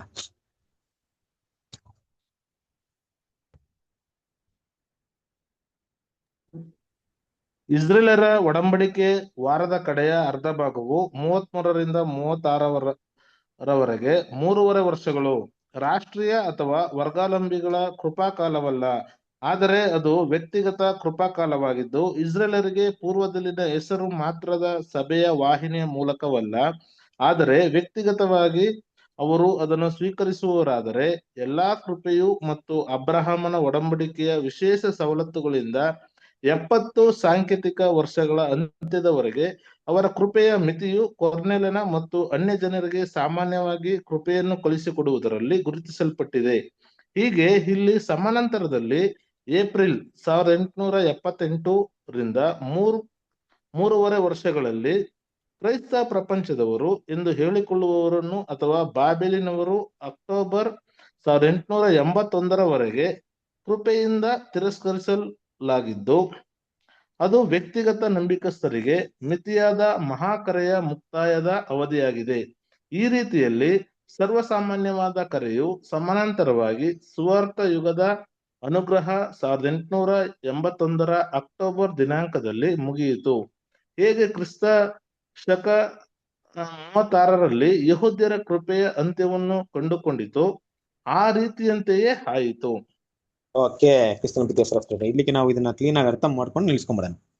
ಓಕೆ, ನಾವು ಮೊದಲೇ ಹೇಳಿದ್ರ ರೀತಿಯಲ್ಲಿ ಅಲ್ಲಿಂದ 33ರಿಂದ ಅಲ್ಲೊಂದು 3 ವರ್ಷ ಆಗಿದಾಗ ಏನ್ ಬರುತ್ತೆ ನಮ್ಗೆ? ಅಲ್ಲಿ 36 AD 36 ಹಿಂಗ್ ಬರುತ್ತೋ, ಅದೇ ರೀತಿಯಾಗಿ 1878 ಇಂದ 3 ವರ್ಷದಲ್ಲಿ 1881 ಆ ಸಮಯದಲ್ಲಿ ಏನಾಯ್ತು ಇಲ್ಲಿ ಅಂತ ನೋಡ್ಬೇಕಾದ್ರೆ ನೋಡಿ, ಇಲ್ಲಿ ಬಾಬಿಲೋನ್ನ ರಿಜೆಕ್ಟ್ ಮಾಡಕ್ ಶುರು ಮಾಡಿದ್ರು. ಆ ರಿಜೆಕ್ಷನ್ ಇಂದ ಆ 3.5 ವರ್ಷ ಏನಾಯ್ತು? ಇದೇ ಒಂದು ಸತ್ಯ ಅಲ್ಲಿ ತಿಳಿಸಲ್ಪಡ್ತು, ನಿಮ್ಮನ್ನ ರಿಜೆಕ್ಟ್ ಮಾಡ್ತಾ ಇದೀನಿ ಅಲ್ವಾ, ಯಾರೆಲ್ಲ ಇದ್ರ ಒಡೆ ಈಚೆ ಬನ್ರಿ ಅಂತ ಕರೆಯುವಂತ ಕೆಲಸ ನಡೀತು. ಎಲ್ಲಿಂದ? ಬಾಬಿಲೋನಿಂದ ಹೊರಡೆ ಕರೆಯುವಂತ ಕೆಲಸ 1881ರವರೆಗೆ ಏನಾಯ್ತು? ನಡೀತು. ಕ್ರಿಸ್ತನ ವಿದ್ಯಾಸರಸರೇ ಇನ್ನೂ ಸ್ಪಷ್ಟವಾಗಿ ಇದನ್ನ ಅರ್ಥ ಮಾಡ್ಕೊಬೇಕಂದ್ರೆ, ಯಾವ ರೀತಿ ಅರ್ಥ ಮಾಡ್ಕೊಬೇಕಂದ್ರೆ, ಕರ್ತನಾದ ಯೇಸು ಕ್ರಿಸ್ತನು 3.5 ವರ್ಷ ಸುವಾರ್ತೆ ಸಾರಿದ್ರು, ರೈಟ್ ಅಲ್ವಾ? ಇದೇ ರೀತಿಯಾಗಿ 2000 ವರ್ಷಗಳವರೆಗೆ ಈ ಬಾಬಿಲೋನಿಗೆ ಸತ್ಯ ಹೇಳಲ್ಪಡ್ತು. ಆದ್ರೆ 1874 ಆದ್ಮೇಲೆ ಯೇಸು ಕ್ರಿಸ್ತನು 3.5 ವರ್ಷದ ಆದ್ಮೇಲೆ ಭೂಮಿಯಲ್ಲಿ ಹೇಗೆ ಇರ್ಲಿಲ್ವೋ ಅಲ್ವಾ? ಯಾರಿರ್ಲಿಲ್ಲ? ಕ್ರಿಸ್ತನ ಕೃಪೆ, ಕ್ರಿಸ್ತನ ಒಂದು ಅನುಗ್ರಹ ಆ ಒಂದು ಬಾಬಿಲೋನ್ ಸಭೆ ಮೇಲೆ ಇರ್ಲಿಲ್ಲ. ಆಮೇಲೆ ಅಪೊಸ್ತಲರು ಏನ್ ಮಾಡಿದ್ರು? ಸುವಾರ್ತಿನ ಸಾರಿದ್ರು. ಯಾರಿಗೆ? ಇಸ್ರೇಲ್ ಜನರಿಗೆ ಏನಂತ ಸಾರಿದ್ರು ಗೊತ್ತಾ? ಏನಂತ ಸಾರಿದ್ರು ಅಂದ್ರೆ, ನೀವು ನಿಮ್ಮ ಅಧಿಕಾರಿಗಳು ಯೇಸು ಕ್ರಿಸ್ತನ್ನ ಗೊತ್ತಿಲ್ಲದೆ ಶಿಲುಬೆಯಲ್ಲಿ ಹಾಕ್ಬಿಟ್ಟಿದ್ದೀರಾ, ಆದ್ರಿಂದ ದೇವ್ರು ನಿಮ್ಮನ್ನ ಕ್ಷಮಿಸ್ತಾರೆ. ಈಗ ಗೊತ್ತಾಯ್ತಲ್ಲ, ಈಗೇನ್ ಮಾಡ್ರಿ? ಯೇಸು ಕ್ರಿಸ್ತನ ಅಂಗೀಕಾರ ಮಾಡ್ರಿ. ನಿಮ್ಮ ಹೃದಯ ಚುಚ್ಚಲ್ಪಟ್ಟು ನಿಮ್ಮ ಪಾಪವನ್ನ ಕ್ಷಮಾಪಣೆ ಹೊಂದಿ ಕ್ರಿಸ್ತನ ಬಳಿಗೆ ಬನ್ನಿ ಅಂತ ಸಾರಿದಾಗ ತುಂಬಾ ಜನ ಬಂದ್ರು. 1878 ಆ ಸಮಯದಲ್ಲೂ ಕೂಡ ಇದೇ ರೀತಿಯಾದಂತ ಒಂದು ವಿಷಯ ನಡೀತು ಕ್ರಿಸ್ತನ ಬಿದ್ದೇಶ್ವರ ಅಲ್ವಾ? ಈ ಒಂದು ಸತ್ಯ ಇಡೀ ಪ್ರಪಂಚಕ್ಕೆ ಹಲವಾರು ರೀತಿಯಲ್ಲಿ ಏನ್ ಮಾಡ್ತು? ಸಾರಲ್ಪಡ್ತು. ಅನೇಕ ಸಭೆಗಳಿಗೆ, ಅನೇಕ ಬೋಧಕರಿಗೆ, ಅನೇಕ ಜನರಿಗೆ ತಿಳಿಸಲ್ಪಡ್ತು. ಆದ್ರೆ ಸಭೆಯಾಗಿ ಮಾತಾಡಿದಂತ ಎಲ್ಲ ವಿಷಯ ರಿಜೆಕ್ಷನ್ ಆಯ್ತು. ಯಾರು ಅಂಗೀಕರಿಸಿಲ್ಲ ಅಲ್ವಾ? ನಮ್ಮ ಸಹೋದರ ಅಜಲ್ ಅವರು ಸುಮಾರು ಏನ್ ಮಾಡಿದ್ದಾರೆ? 2000ಗಿಂತ ಹೆಚ್ಚಾದ ಚರ್ಚಸ್ಗಳಿಗೆ ಮಾತಾಡಿದ್ದಾರೆ, ಪಾಸ್ಟ್ಗಳ ಕರ್ಕೊಂಡು ಮಾತಾಡಿದ್ದಾರೆ. ಆದ್ರೆ ಏನ್ ಮಾಡಿದ್ರು? ಎಲ್ರು ಈ ಸತ್ಯನ ರಿಜೆಕ್ಟ್ ಮಾಡಿದ್ರು. ಆದ್ರಿಂದ 1881ಗೆ ದೇವರು ಸಂಪೂರ್ಣವಾಗಿ ಏನ್ ಮಾಡಿದ್ರು? ರಿಜೆಕ್ಟ್ ಮಾಡಿದ್ರು. 36ಗೆ ಕೊರ್ನೆಲಿವಿಗೆ ಹೇಗೆ ಸತ್ಯ ಹೋಯ್ತೋ ಅದೇ ರೀತಿಯಾಗಿ ಸತ್ಯ ಯಾರಿಗೋಯ್ತೋ? ಈ ಕೊರ್ನೆಲಿಗೆ ಸತ್ಯ ಹೇಗೆ ಹೋಯ್ತೋ ಮೊದಲೇ ಅನ್ಯ ಜನಕ್ಕೆ, ಅದೇ ರೀತಿಯಾಗಿ ಏನಾಯ್ತು? ಬಾಬಿಲೋನಿಗೆ ಸತ್ಯ ಹೋಗದೆ ದೇವ್ರು ಏನ್ ಮಾಡಿದ್ರು ಗೊತ್ತಾ? ಯಾರು ಆಕೆನ ಬಿಟ್ಟು ಹೊರಡೆ ಬರ್ತಾರೋ ಅವ್ರಿಗೆ ಮಾತ್ರ ಸತ್ಯ ಹೇಳಕ್ ಶುರು ಮಾಡಿದ್ರು.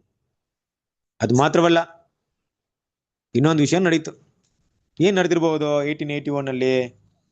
ಕ್ರಿಸ್ತನ ಪಿತೇಶ್ವರ ಸರಿರೆ 1881ರಲ್ಲಿ ಮಾಂಸಿಕವಾದ ಇಸ್ರೇಲ್ ಜನರನ್ನ ದೇವರು ದೃಷ್ಟಿಸಿ ನೋಡಿ ಅವರನ್ನ ಮತ್ತೆ ತಮ್ಮ ಸ್ಥಳಕ್ಕೆ ಕರ್ಕೊಂಡ್ಬರುವಂತ ಒಂದು ದೊಡ್ಡ ಕೆಲಸವನ್ನ ಅಲ್ಲಿಂದ ಈಚೆಗೆ ಶುರು ಮಾಡಿದ್ರು. ದೇವರು ಅವ್ರನ್ನ ಅನ್ಯ ಜನಗಳ ಸಮಯವರೆಗೂ ನಿರಾಕರಣೆ ಮಾಡಿದಂತ ಸಮಯ ಹೋಗಿ ಅವ್ರ ಮೇಲೆ ಅನುಗ್ರಹ ತೋರಿಸುವಂತ ಕೆಲಸ ಕೂಡ ಅದಾದ ನಂತರ ನಡೀತು. ಆದ್ರಿಂದ ಅಲ್ಲಿಂದ ಈಚೆಗೆ ದೇವ್ರು ಏನ್ ಮಾಡಿಲ್ಲ ಅಂದ್ರೆ, ಈ ಬಾಬಿಲೋನ್ ಮೂಲಕ ಯಾವುದೇ ಸತ್ಯವನ್ನ, ಯಾವುದೇ ನಿಜವಾದ ದೇವ್ರ ಕೃಪೆಯನ್ನ ಕೊಡ್ತಾ ಇಲ್ಲ.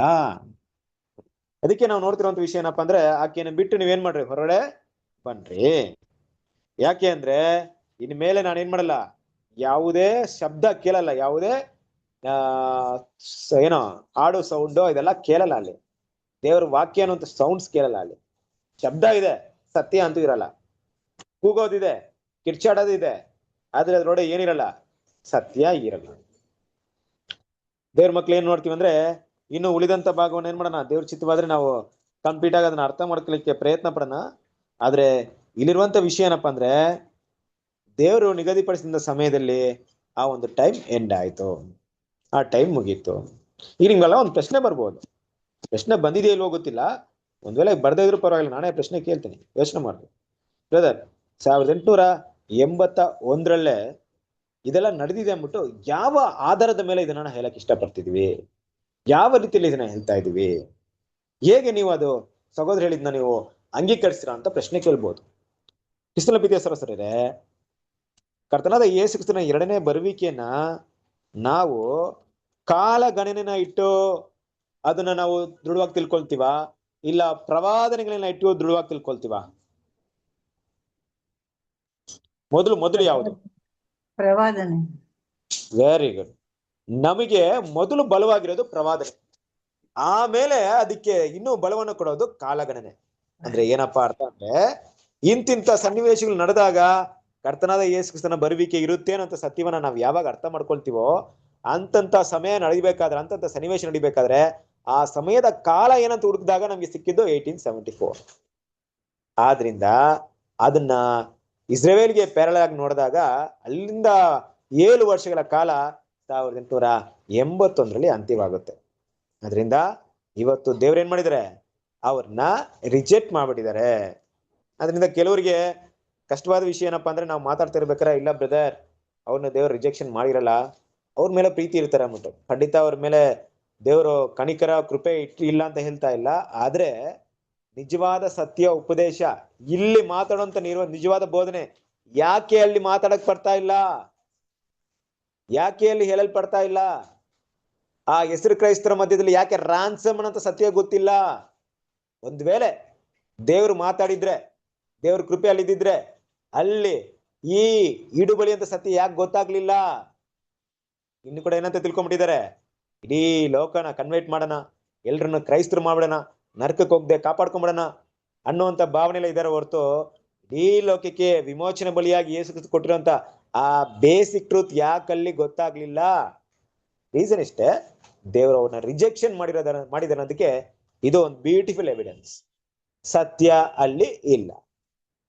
ಓಕೆನಾ ಕ್ರಿಸ್ತನ ಪ್ರೀತಿಯ ಸರಿಯೇ? ಹಾಗಾಗಿ ಮುಂದುವರೆದಂತ ಒಂದು ಭಾಗದಲ್ಲಿ ತುಂಬಾ ಕನ್ಫ್ಯೂಷನ್ ಮಾಡ್ಕೊಳಕ್ ಹೋಗ್ಬೇಡ್ರಿ. ನಾನು ಕೆಲವೊಂದು ಟೈಮಲ್ಲಿ ನಿಮ್ಗೆ ಏನೋ ಪ್ರಶ್ನೆ ಇದ್ರೆ ದಯವಿಟ್ಟು ಅಲ್ಲಿ ಕೇಳ್ಕೊಳ್ರಿ. ಡೌಟ್ ನ ಮನಸ್ಸಲ್ಲಿ ಇಟ್ಕೊಂಡು ನನಗೇನೋ ಇದು ನಂಬಕ್ ಆಗ್ತಿಲ್ಲ, ನನಗೆ ಇದು ಒಂಥರ ಇದೆ, ಆ ತರ ಬೇಡ, ಕೇಳ್ರಿ. ನೋಡೋಣ ದೇವ್ರು ಅದಕ್ಕೆ ಎಷ್ಟು ಉತ್ತರ ನಿಮ್ಗೆ ಕೊಡಕ್ಕಾಗುತ್ತೋ ಅಷ್ಟು ದೇವ್ರು ಯಾರ ಮೂಲಕ ದೇವ್ರ ಮಕ್ಳ ಮೂಲಕ ಕೊಡ್ತಾರೆ. ಉತ್ತರ ಸ್ಪಷ್ಟವಾಗಿಲ್ವಾ, ತೃಪ್ತಿ ಇಲ್ವಾ, ಹುಡುಕ್ರಿ. ಯಾವುದು ನಿಮ್ಗೆ ಸತ್ಯಕ್ಕೆ ಅನುಗುಣವಾಗಿಲ್ವಾ ಬಿಟ್ಬಿಡ್ರಿ, ರಿಜೆಕ್ಟ್ ಮಾಡ್ಬಿಡ್ರಿ ಬೇಕಾದ್ರೆ. ಆದ್ರೆ ದೃಢವಾಗಿ ಅದನ್ನ ಮನಸ್ಸಲ್ಲಿ ತಿಳ್ಕೊಳ್ಳೋದು ಅವಶ್ಯಕವಾಗಿದೆ. ಸೊ ಅದರಿಂದ ದೇವರು ಇವತ್ತಿನ ಪಾಠವನ್ನ ಆಶೀರ್ವದಿಸಲಿ. ನಾನು ಇದನ್ನ ಇಲ್ಲಿಗೆ ನಿಲ್ಲಿಸ್ತೀನಿ, ಸಮಯ ತುಂಬಾ ಹೆಚ್ಚಾಗಿದೆ. ಈ ವಿಷಯದ ಕುರಿತಾಗಿ ಏನಾದ್ರೂ ನಿಮ್ಗೆ ಡೌಟ್ ಏನಾದ್ರೂ ಇದೆಯಾ, ಇಲ್ಲ ಏನಾದ್ರೂ ತಿಳುವಳಿಕೆ ಏನಾದ್ರೂ ಬೇಕಾಗಿದೆ ಇನ್ನೂ ಹೆಚ್ಚಾಗಿ?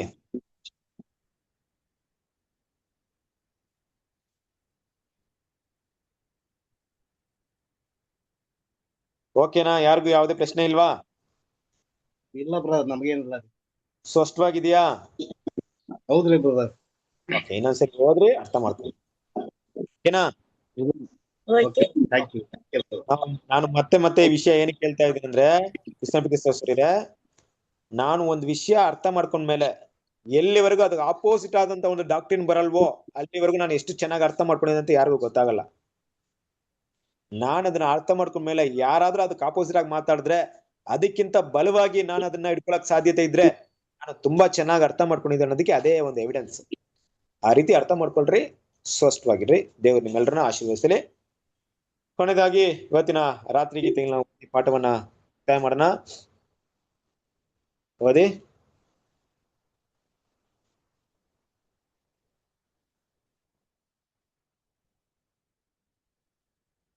ಯಾರು ಓದ್ತೀರಾ?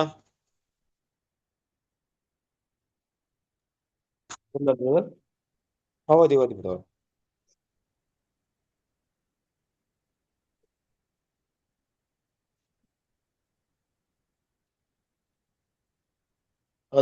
ಜುಲೈ. ಈ ಮನುಷ್ಯನ ಮೂಲಕವಾಗಿ ಪಾಪ ಪರಿಹಾರವು ದೊರೆಯುತ್ತೆಂಬುದು ನಿಮಗೆ ಸಾರಣವಾಗುತ್ತದೆ. ಅಪೊಸ್ತಲರ ಕೃತ್ಯಗಳು 13ನೇ ಅಧ್ಯಾಯ 38ನೇ ವಾಕ್ಯ. ಇಲ್ಲಿ ನಮ್ಮ ಕರ್ತನು ಶರೀರದಲ್ಲಿ ಉಂಟಾಗುವುದಕ್ಕೆ ಮೊದಲು ಪ್ರಧಾನ ದೇವದೂತನಾಗಿ ಮಾಡಿದ ಕೆಲವು ವಿಷಯವನ್ನು ಕುರಿತು ಅಪೊಸ್ತಲನು ಸೂಚಿಸುತ್ತಿಲ್ಲ, ಅಥವಾ ಆತನ ಹೊಸದಾದ ಅತ್ಯಂತ ಉನ್ನತ ಸ್ಥಿತಿಯಲ್ಲಿ ಆತನ ತಂದೆಯೊಂದಿಗೆ ಆತನ ಸಿಂಹಾಸನದಲ್ಲಿ ಕುಳಿತುಕೊಂಡ ಸ್ಥಿತಿಯಲ್ಲಿ ಮತ್ತು ತಂದೆಯ ದೈವಿಕ ಸ್ವಭಾವದಲ್ಲಿ ಪಾಲು ಹೊಂದಿದ ನಂತರ ಮಾಡುವ ವಿಷಯವನ್ನು ಕುರಿತು ಸೂಚಿಸುತ್ತಿಲ್ಲ. ಆದರೆ ಮನುಷ್ಯನಾದ ಕ್ರಿಸ್ತ ಯೇಸು ಎಲ್ಲರಿಗಾಗಿ ತನ್ನನ್ನೇ ಹೀಡು ಬಲಿಯಾಗಿ ಕೊಟ್ಟಂತಹ ಆತನ ಕ್ರಿಯೆಗಳನ್ನು ಕುರಿತು ಉಲ್ಲೇಖಿಸಿದ್ದಾನೆ. ಆದ್ದರಿಂದ ಅಪೊಸ್ತಲನು ಮನುಷ್ಯನ ಮೂಲಕ ಮರಣ ಉಂಟಾದ ಕಾರಣ ಮನುಷ್ಯನ ಮೂಲಕವೇ ಸತ್ತವರಿಗೆ ಪುನರುತ್ಥಾನ ಉಂಟಾಗುವುದು ಎಂಬ ಅಂಶವನ್ನು ಮತ್ತೊಮ್ಮೆ ಒತ್ತಿ ಹೇಳುತ್ತಾನೆ. ಹೌದು, ಇದೇ ಸುವಾರ್ತೆ ಘೋಷಣೆಯ ಕೇಂದ್ರವಾಗಿದೆ. ಅಂದರೆ ಮೊದಲ ಪರಿಪೂರ್ಣ ಮನುಷ್ಯನ ಆದಾಮನ ವಿಫಲವು ಎರಡನೆಯ ಮನುಷ್ಯನಾದ ಕ್ರಿಸ್ತೇಸುವಿನ ಬಲಿಯ ಮೂಲಕ ಸಂಪೂರ್ಣವಾಗಿ ಸರಿದೂಗಿಸಲ್ಪಟ್ಟಿದೆ. ಮತ್ತು ಈ ನಿಟ್ಟಿನಲ್ಲಿ ನಮ್ಮ ಕರ್ತನು ತನ್ನ ಮಹಿಮೆಯನ್ನು ತ್ಯಜಿಸುವುದು ಅವಶ್ಯವಾಗಿತ್ತು. ಈ ಲೋಕವನ್ನು ಉಂಟು ಮಾಡುವುದಕ್ಕೆ ಮೊದಲು ತಂದೆಯೊಂದಿಗೆ ಆ ಮಹಿಮೆ ಇತ್ತು. ನಂತರ ಬಡವನಾಗಿ, ಅಂದರೆ ನಮ್ಮಂತೆ ಕೀಲಾದ ಸ್ವಭಾವವನ್ನು ತೆಗೆದುಕೊಳ್ಳುವ ಅರ್ಥದಲ್ಲಿದೆ. ಆದರೆ ಅದರ ಕಳಂಕಗಳಲ್ಲ, ಏಕೆಂದರೆ ಆತನು ಪರಿಶುದ್ಧನೂ ಕೇಡು ಮಾಡದವನು, ನಿಷ್ಕಲಂಕನು, ಪಾಪಿಗಳಲ್ಲಿ ಸೇರದೆ ಪ್ರತ್ಯೇಕವಾಗಿರುವಾತನು ಆಗಿದ್ದಾನೆ. ಮತ್ತು ಈ ಮಾನವ ಸ್ವಭಾವವನ್ನು ತಂದೆಯಾದ ಆದಾಮನು ತನ್ನ ಜೀವವನ್ನು ಕಳೆದುಕೊಂಡಿದ್ದರಿಂದ ಅವನಿಗೂ ಮತ್ತು ಅವನ ಸಂತತಿಗೂ ಈಡು ಬಲಿಯಾಗಿ ಕೊಟ್ಟನು. ಈ ಮೂಲ ಆಧಾರದ ಮೇಲೆ ಕೃಪೆಯ ಪ್ರತಿ ಪ್ರಸ್ತಾಪವನ್ನು ಸತ್ಯವೇದವು ಪ್ರಸ್ತುತಪಡಿಸುತ್ತದೆ. ಮತ್ತು ಈಗ ವಿಮೋಚನಾ ಕಾರ್ಯದಲ್ಲಿ ತಂದೆಯ ಪ್ರತಿನಿಧಿಯಾಗಿದ್ದವನು ದೈವಿಕ ದಯೆಗೆ ಹಿಂತಿರುಗಲು ಸಾಕಷ್ಟು ಅವಕಾಶಗಳೊಂದಿಗೆ ತಂದೆಯ ಪ್ರತಿನಿಧಿಯಾಗಿ ವಿಮೋಚನೆ ಹೊಂದಿದ ಎಲ್ಲರನ್ನೂ ಆಶೀರ್ವದಿಸುವ ಕೆಲಸದಲ್ಲಿ ತೊಡಗಿಸುವವನು ಇದರ ಮೊದಲ ಹೆಜ್ಜೆಯಾಗಿ ಪಾಪಗಳ ಕ್ಷಮಾಪಣೆಯಾಗಿರುವುದು. Thank you brother. ಕ್ರಿಸ್ತನ ಪ್ರೀತಿಯ ಸಹೋದರರೇ, ನೋಡ್ರಿ, ಇವತ್ತು ನಾವು ಒಂದು ವಿಷಯ, ದೇವ್ರು ನಮ್ಗೆ ಯಾವ ರೀತಿ ಒಂದು ಪೋಷಣೆ ಕೊಡ್ತಾರೆ ಅಂದ್ರೆ, ನಮ್ಗೆ ಏನು ಒಂದು ಪಾಠವನ್ನು ಓದಿರ್ತೀವೋ ಅದಕ್ಕೆ ಸರಿಯಾದ ಒಂದು ವಿಷಯವನ್ನು ಅಲ್ಲಿ ಮಾತಾಡ್ತಾ ಇದ್ದಾರೆ ನೋಡ್ರಿ. ನಾನು ಅದನ್ನ ಯಾವತ್ತೂ ಸ್ಟಡಿನೂ ಮಾಡಿರಲ್ಲ, ಆದ್ರೆ ನನಗೂ ಕೆಲವೊಂದು ಟೈಮಲ್ಲಿ ಆಶ್ಚರ್ಯ ಇಲ್ಲದೆ ಇರಬಹುದು. ಕೆಲವೊಂದು ಟೈಮಲ್ಲಿ ನಾವು ಓದಂತ ರಾತ್ರಿ ಗೀತೆಗಳು, ನಾವು ಓದಂತ ಪಾಠಕ್ಕೆ ಸಂಬಂಧವಿಲ್ಲದೆ ಇರಬಹುದು. ಆದ್ರೆ ಕೆಲವೊಂದು ಸಮಯದಲ್ಲಿ ಅದು ತುಂಬಾ ಸಿಮಿಲಿರಿಟಿ ಆಗಿರುತ್ತೆ, ತುಂಬಾ ಹೊಂದಾಣಿಕೆ ಆಗಿರುತ್ತೆ. ನೋಡಿ, ಈಡುಬಲಿ ಬಗ್ಗೆ ನಾವು ಮಾತಾಡ್ತಾ ಇದ್ವಿ, ಅದ್ರ ಬಗ್ಗೆನೇ ಎಷ್ಟು ಸ್ಪಷ್ಟವಾಗಿ ಕೃಷ್ಣನ ಸರಸರೇ ನಮ್ಮ ಕರ್ತನ ಮಹಾತ್ಯಾಗದ ಒಂದು ವಿಷಯ ಮಾತ್ರ ನಮ್ಮಲ್ಲಿರುವಂತ ನೋವು, ಕಷ್ಟ ಇಲ್ವಾ, ನಮ್ ಬರುವಂತ ಲೋಕದ ಅನೇಕ ಸಮಸ್ಯೆಗಳನ್ನ ಏನೆಲ್ಲ ಬರ್ತಾ ಇದೆಯೋ ಅದೆಲ್ಲವನ್ನ ಸಹಿಸ್ಕೊಳ್ಳುವಂತ, ಅದೆಲ್ಲವನ್ನ ತೆಗೆದಿಟ್ಟು ಓಟವನ್ನು ಓಡಿ ಮುಗಿಸೋಕೆ ಬಲ ಕೊಡೋದೇನಪ್ಪ ಅಂದ್ರೆ ಕ್ರಿಸ್ತನ ಈಡುಬಲಿ ಅಲ್ವಾ. ಈಡುಬಲಿ ಮಾತ್ರ ಅಲ್ಲ ಕ್ರಿಸ್ತನ ಸರಸರೇ, ಆ ಈಡುಬಲಿ ಕೆಲಸದಲ್ಲಿ ನಮಗಿರುವಂತ ದೊಡ್ಡ ಜವಾಬ್ದಾರಿ, 1000 ವರ್ಷ ಆಳ್ವಿಕೆಯಲ್ಲಿ ನಮಗಿರುವಂತ ದೊಡ್ಡ ಭಾಗ, ದೊಡ್ಡ ಒಂದು ಕನಸು ನಮ್ಮ ಮೇಲೆ ದೇವ್ರು ಇಟ್ಕೊಂಡಿದ್ದಾರೆ, ನಂಬಿಕೆ ನಮ್ಮ ಮೇಲೆ ಇಟ್ಕೊಂಡಿದ್ದಾರೆ ನೋಡ್ರಿ. ನಾವು ಓಟ ಹೊಡ್ ಮುಗಿಸ್ತೀವಿ ಅಂದ್ಬಿಟ್ಟು ಅದೆಷ್ಟು ಮುಖ್ಯವಾಗಿದೆ. ಎಲ್ಲವನ್ನ ಅರ್ಥ ಮಾಡ್ಕೊಳ್ಳೋಣ ಕ್ರಿಸ್ತನ ಸರಸರೇ. ಆದ್ರಿಂದ ಇದನ್ನ ಮನಸ್ಸಲ್ಲಿ ಇಟ್ಕೊಳ್ಳೋಣ ಯಾವಾಗ್ಲೂ ಕೂಡ. ದೇವ್ರ ಮಕ್ಕಳು, ನಮ್ಗಿರುವಂತ ಸಮಯ ಈ ಸುವಾರ್ತೆಯ ಸುಗ್ಗಿ ಕಾರ್ಯದಲ್ಲಿ ಈಡುಬಲಿಯ ವಿಷಯವಾಗಿ ಮಾತಾಡುವಂತ ವಿಷಯ ಎಷ್ಟು ದೊಡ್ಡದಾಗಿದೆ ಅನ್ನೋದನ್ನ ಅರ್ಥ ಮಾಡ್ಕೊಳ್ರಿ. ನಿಮ್ಮದೇ ಆದಂತ ಸರಳ ಭಾಷೆಯಲ್ಲಿ, ಸರಳ ವಿಷಯಗಳಲ್ಲಿ ಶಾರ್ಟ್ ಆಗಿ ಒಬ್ರಿಗೆ ಏನಾದ್ರು ಮಾತಾಡ್ಬೇಕಾದ್ರೆ ಅದನ್ನ ಹೇಗ್ ಮಾಡೋದಂತ ಪ್ರಾಕ್ಟೀಸ್ ಮಾಡ್ಕೊಳ್ರಿ ಮನೇಲಿ. ಬೇಕಾದ್ರೆ ಯಾರತ್ತಾದ್ರೂ ಈ ತರ ಹೇಳಿದ್ರೆ ಹೆಂಗಿರುತ್ತೆ, ಆತರ ಹೆಂಗಿರುತ್ತೆ, ಇದ್ರ ಬಗ್ಗೆ ಯೋಚನೆ ಮಾಡ್ರಿ. ಸಮಯ ಸಿಕ್ಕಿದಾಗ ಈ ಸುವಾರ್ತೆನ ಸಾಡ್ರಿ, ತುಂಬಾ ಸಂತೋಷ ಆಗುತ್ತೆ ನಿಮ್ಗೆ. ದೇವರ ರಾಜ್ಯದಲ್ಲಿ ನಿಮ್ಗೆ ತುಂಬಾ ಗ್ರೇಟ್ನೆಸ್ ಇರುತ್ತೆ, ನಿಮ್ಮ ದೊಡ್ಡ ಮಹಿಮೆ ಇರುತ್ತೆ. ನೀವೆಲ್ಲ ಹೋದಾಗ ಈ ವಿಷಯನ ಹೇಳಕ್ ಇಷ್ಟಪಡ್ತಿರೋ. ನಾವು ಇದನ್ನ ಕನ್ವರ್ಟ್ ಮಾಡ್ತಾ ಇಲ್ಲ ತಾನೆ. ನಾವು ಮಾತಾಡೋ ಸಬ್ಜೆಕ್ಟ್ ಹೆಸರು ಕ್ರೈಸ್ತ ಮಾತಾಡೋ ತರ ಇದೆಯಾ? ಯೇಸು ಕ್ರಿಸ್ತನ ನಂಬ್ರಿ, ದೀಕ್ಷಾಸ್ನಾನ ತೆಗೀರಿ ಅಂತ ಮಾತಾಡ್ತೀವ? ಇಲ್ಲ. ಗೊತ್ತು ನಮ್ಗೆ ಅವ್ರು ದೀಕ್ಷಾಸ್ನಾನ ತಗೊಳಲ್ಲ, ಒಡಂಬಡಿಕೆನೂ ಮಾಡಲ್ಲ, ಅವ್ರ ಕೈಯಲ್ಲಿ ಅರ್ಪಣೆ ಮಾಡಕ್ಕೂ ಆಗಲ್ಲ. ಆದ್ರೂ ಕೂಡ ದೇವರ ಪ್ರೀತಿ ನಿಮ್ಮ ಮೇಲೆ ಇದೆ ಅಂತ ಹೇಳ್ತೀವಿ ನೋಡ್ರಿ. ನೀವೇನು ಮಾಡದೇ ಇದ್ರು ಪರವಾಗಿಲ್ಲ, ಆದ್ರೂ ದೇವ್ರು ನಿಮ್ಮನ್ನ ಪ್ರೀತಿ ಮಾಡ್ತಾ ಇದಾರೆ, ನಿಮ್ಗೋಸ್ಕರ ದೊಡ್ಡ ಪ್ಲಾನ್ ಇಟ್ಟಿದ್ದಾರೆ ಅಂತ ಹೇಳ್ತೀವಿ ನೋಡ್ರಿ. ಅದೇ ದೊಡ್ಡ ವಿಷಯ. ಅದು ಅವ್ರ ಮನಸ್ಸು ಮುಟ್ಟಿದ್ರೆ ದೇವ್ರಿಗೋಸ್ಕರ ಬಾಳ್ಲಿ, ಇಲ್ದೇ ಇದ್ರೆ 1000 ವರ್ಷ ಆಳ್ವಿಕೆಯಲ್ಲಿ ಬರ್ಲಿ. ದೇವ್ರು ನಿಮ್ಮೆಲ್ಲರನ್ನ ಆಶೀರ್ವದಿಸಲಿ. ಹೋದ್ರೆ ನಿಮ್ ಪ್ರಯೋಜನವಾಗುತ್ತೆ. ಕೊನೆಯದಾಗಿ ನಾವು ಪ್ರಾರ್ಥನೆ ಮಾಡಿ ಈ ಕೂಟವನ್ನ ಅಂತ್ಯ ಮಾಡೋಣ. ಓಕೆ,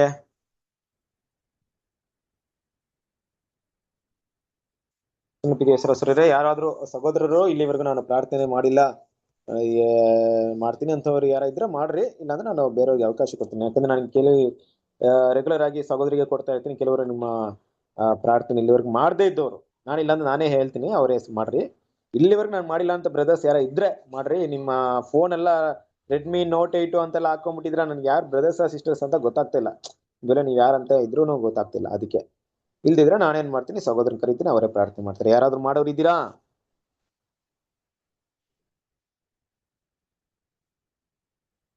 ಸರಿ, ಓಕೆ. ಸಂತೋಷ್ ಬ್ರದರ್ ಪ್ರಾರ್ಥನೆ ಮಾಡ್ತೀರಾ? ಮಾಡ್ತೀನಿ ಬ್ರದರ್. ನಮ್ಮನ್ನು ಬಹಳವಾಗಿ ಪ್ರೀತಿಸುವ ಪರಿಶುದ್ಧನಾದ ಪರಲೋಕದಲ್ಲಿರುವ ನಮ್ಮ ತಂದೆಯಾದ ದೇವರೇ, ಇಷ್ಟು ಹೊತ್ತು ನಿಮ್ಮ ವಾಕ್ಯಗಳನ್ನು ಧ್ಯಾನಿಸುವಂತೆ ಕೊಟ್ಟಂತ ಮಹಾ ಪ್ರೀತಿ ಕರುಣೆಗಾಗಿ ಸಹ ಒಂದನೇ ಕೃತಜ್ಞತೆಯನ್ನು ಸಲ್ಲಿಸ್ತಾ ಇದ್ದೀನಿ. ತಂದೆಯಾದ ದೇವರೇ, ನಿಮ್ಮ ಮಕ್ಕಳಾಗಿ ನಮ್ಮನ್ನ ಬಾಬಿಲೋನಿಂದ, ಈ ಲೋಕದಿಂದ ಅಪ್ಪ ಆರಿಸಿ ತೆಗೆದುಕೊಂಡಿದ್ದಕ್ಕಾಗಿ ಮತ್ತೊಂದು ಬಾರಿ ಕೃತಜ್ಞತೆ ಉಳ್ಳವನಾಗಿದ್ದೇನೆ. ತಂದೆಯಾದ ದೇವರೇ, ನೀವಿಟ್ಟಿರುವ ಒಂದು ದೈವಿಕ ಯೋಜನೆಯಲ್ಲಿ ನಮ್ಮನ್ನ ಸೇರಿಸಿಕೊಂಡು ವಾಗ್ದಾನ ಮಾಡಿದಿರಿ.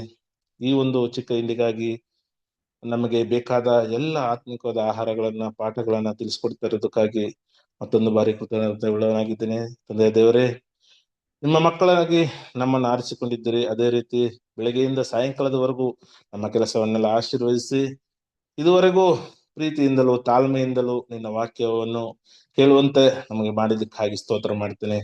ತಂದೆಯ ದೇವರೇ, ಇಷ್ಟು ಹೊತ್ತು ನಾವು ಧ್ಯಾನಿಸಿದ ವಾಕ್ಯಗಳನ್ನು ನಮ್ಮ ಮನಸ್ಸಿನಲ್ಲಿ, ನಮ್ಮ ಹೃದಯದಲ್ಲಿ ಇಟ್ಟುಕೊಂಡು ಅದೇ ಪ್ರಕಾರ ನಾವು ನಿಮ್ಮ ಸೇವೆ ಮಾಡುವವರಾಗಿ, ಸುವಾರ್ತೆಯನ್ನ ಸಾರುವವರಾಗಿ ನಮ್ಮನ್ನ ಬಳಸಿಕೊಳ್ಳಲು ಸಹಾಯ ಮಾಡಿ ಅಂತ ಕೇಳ್ಕೊತೀನಿ.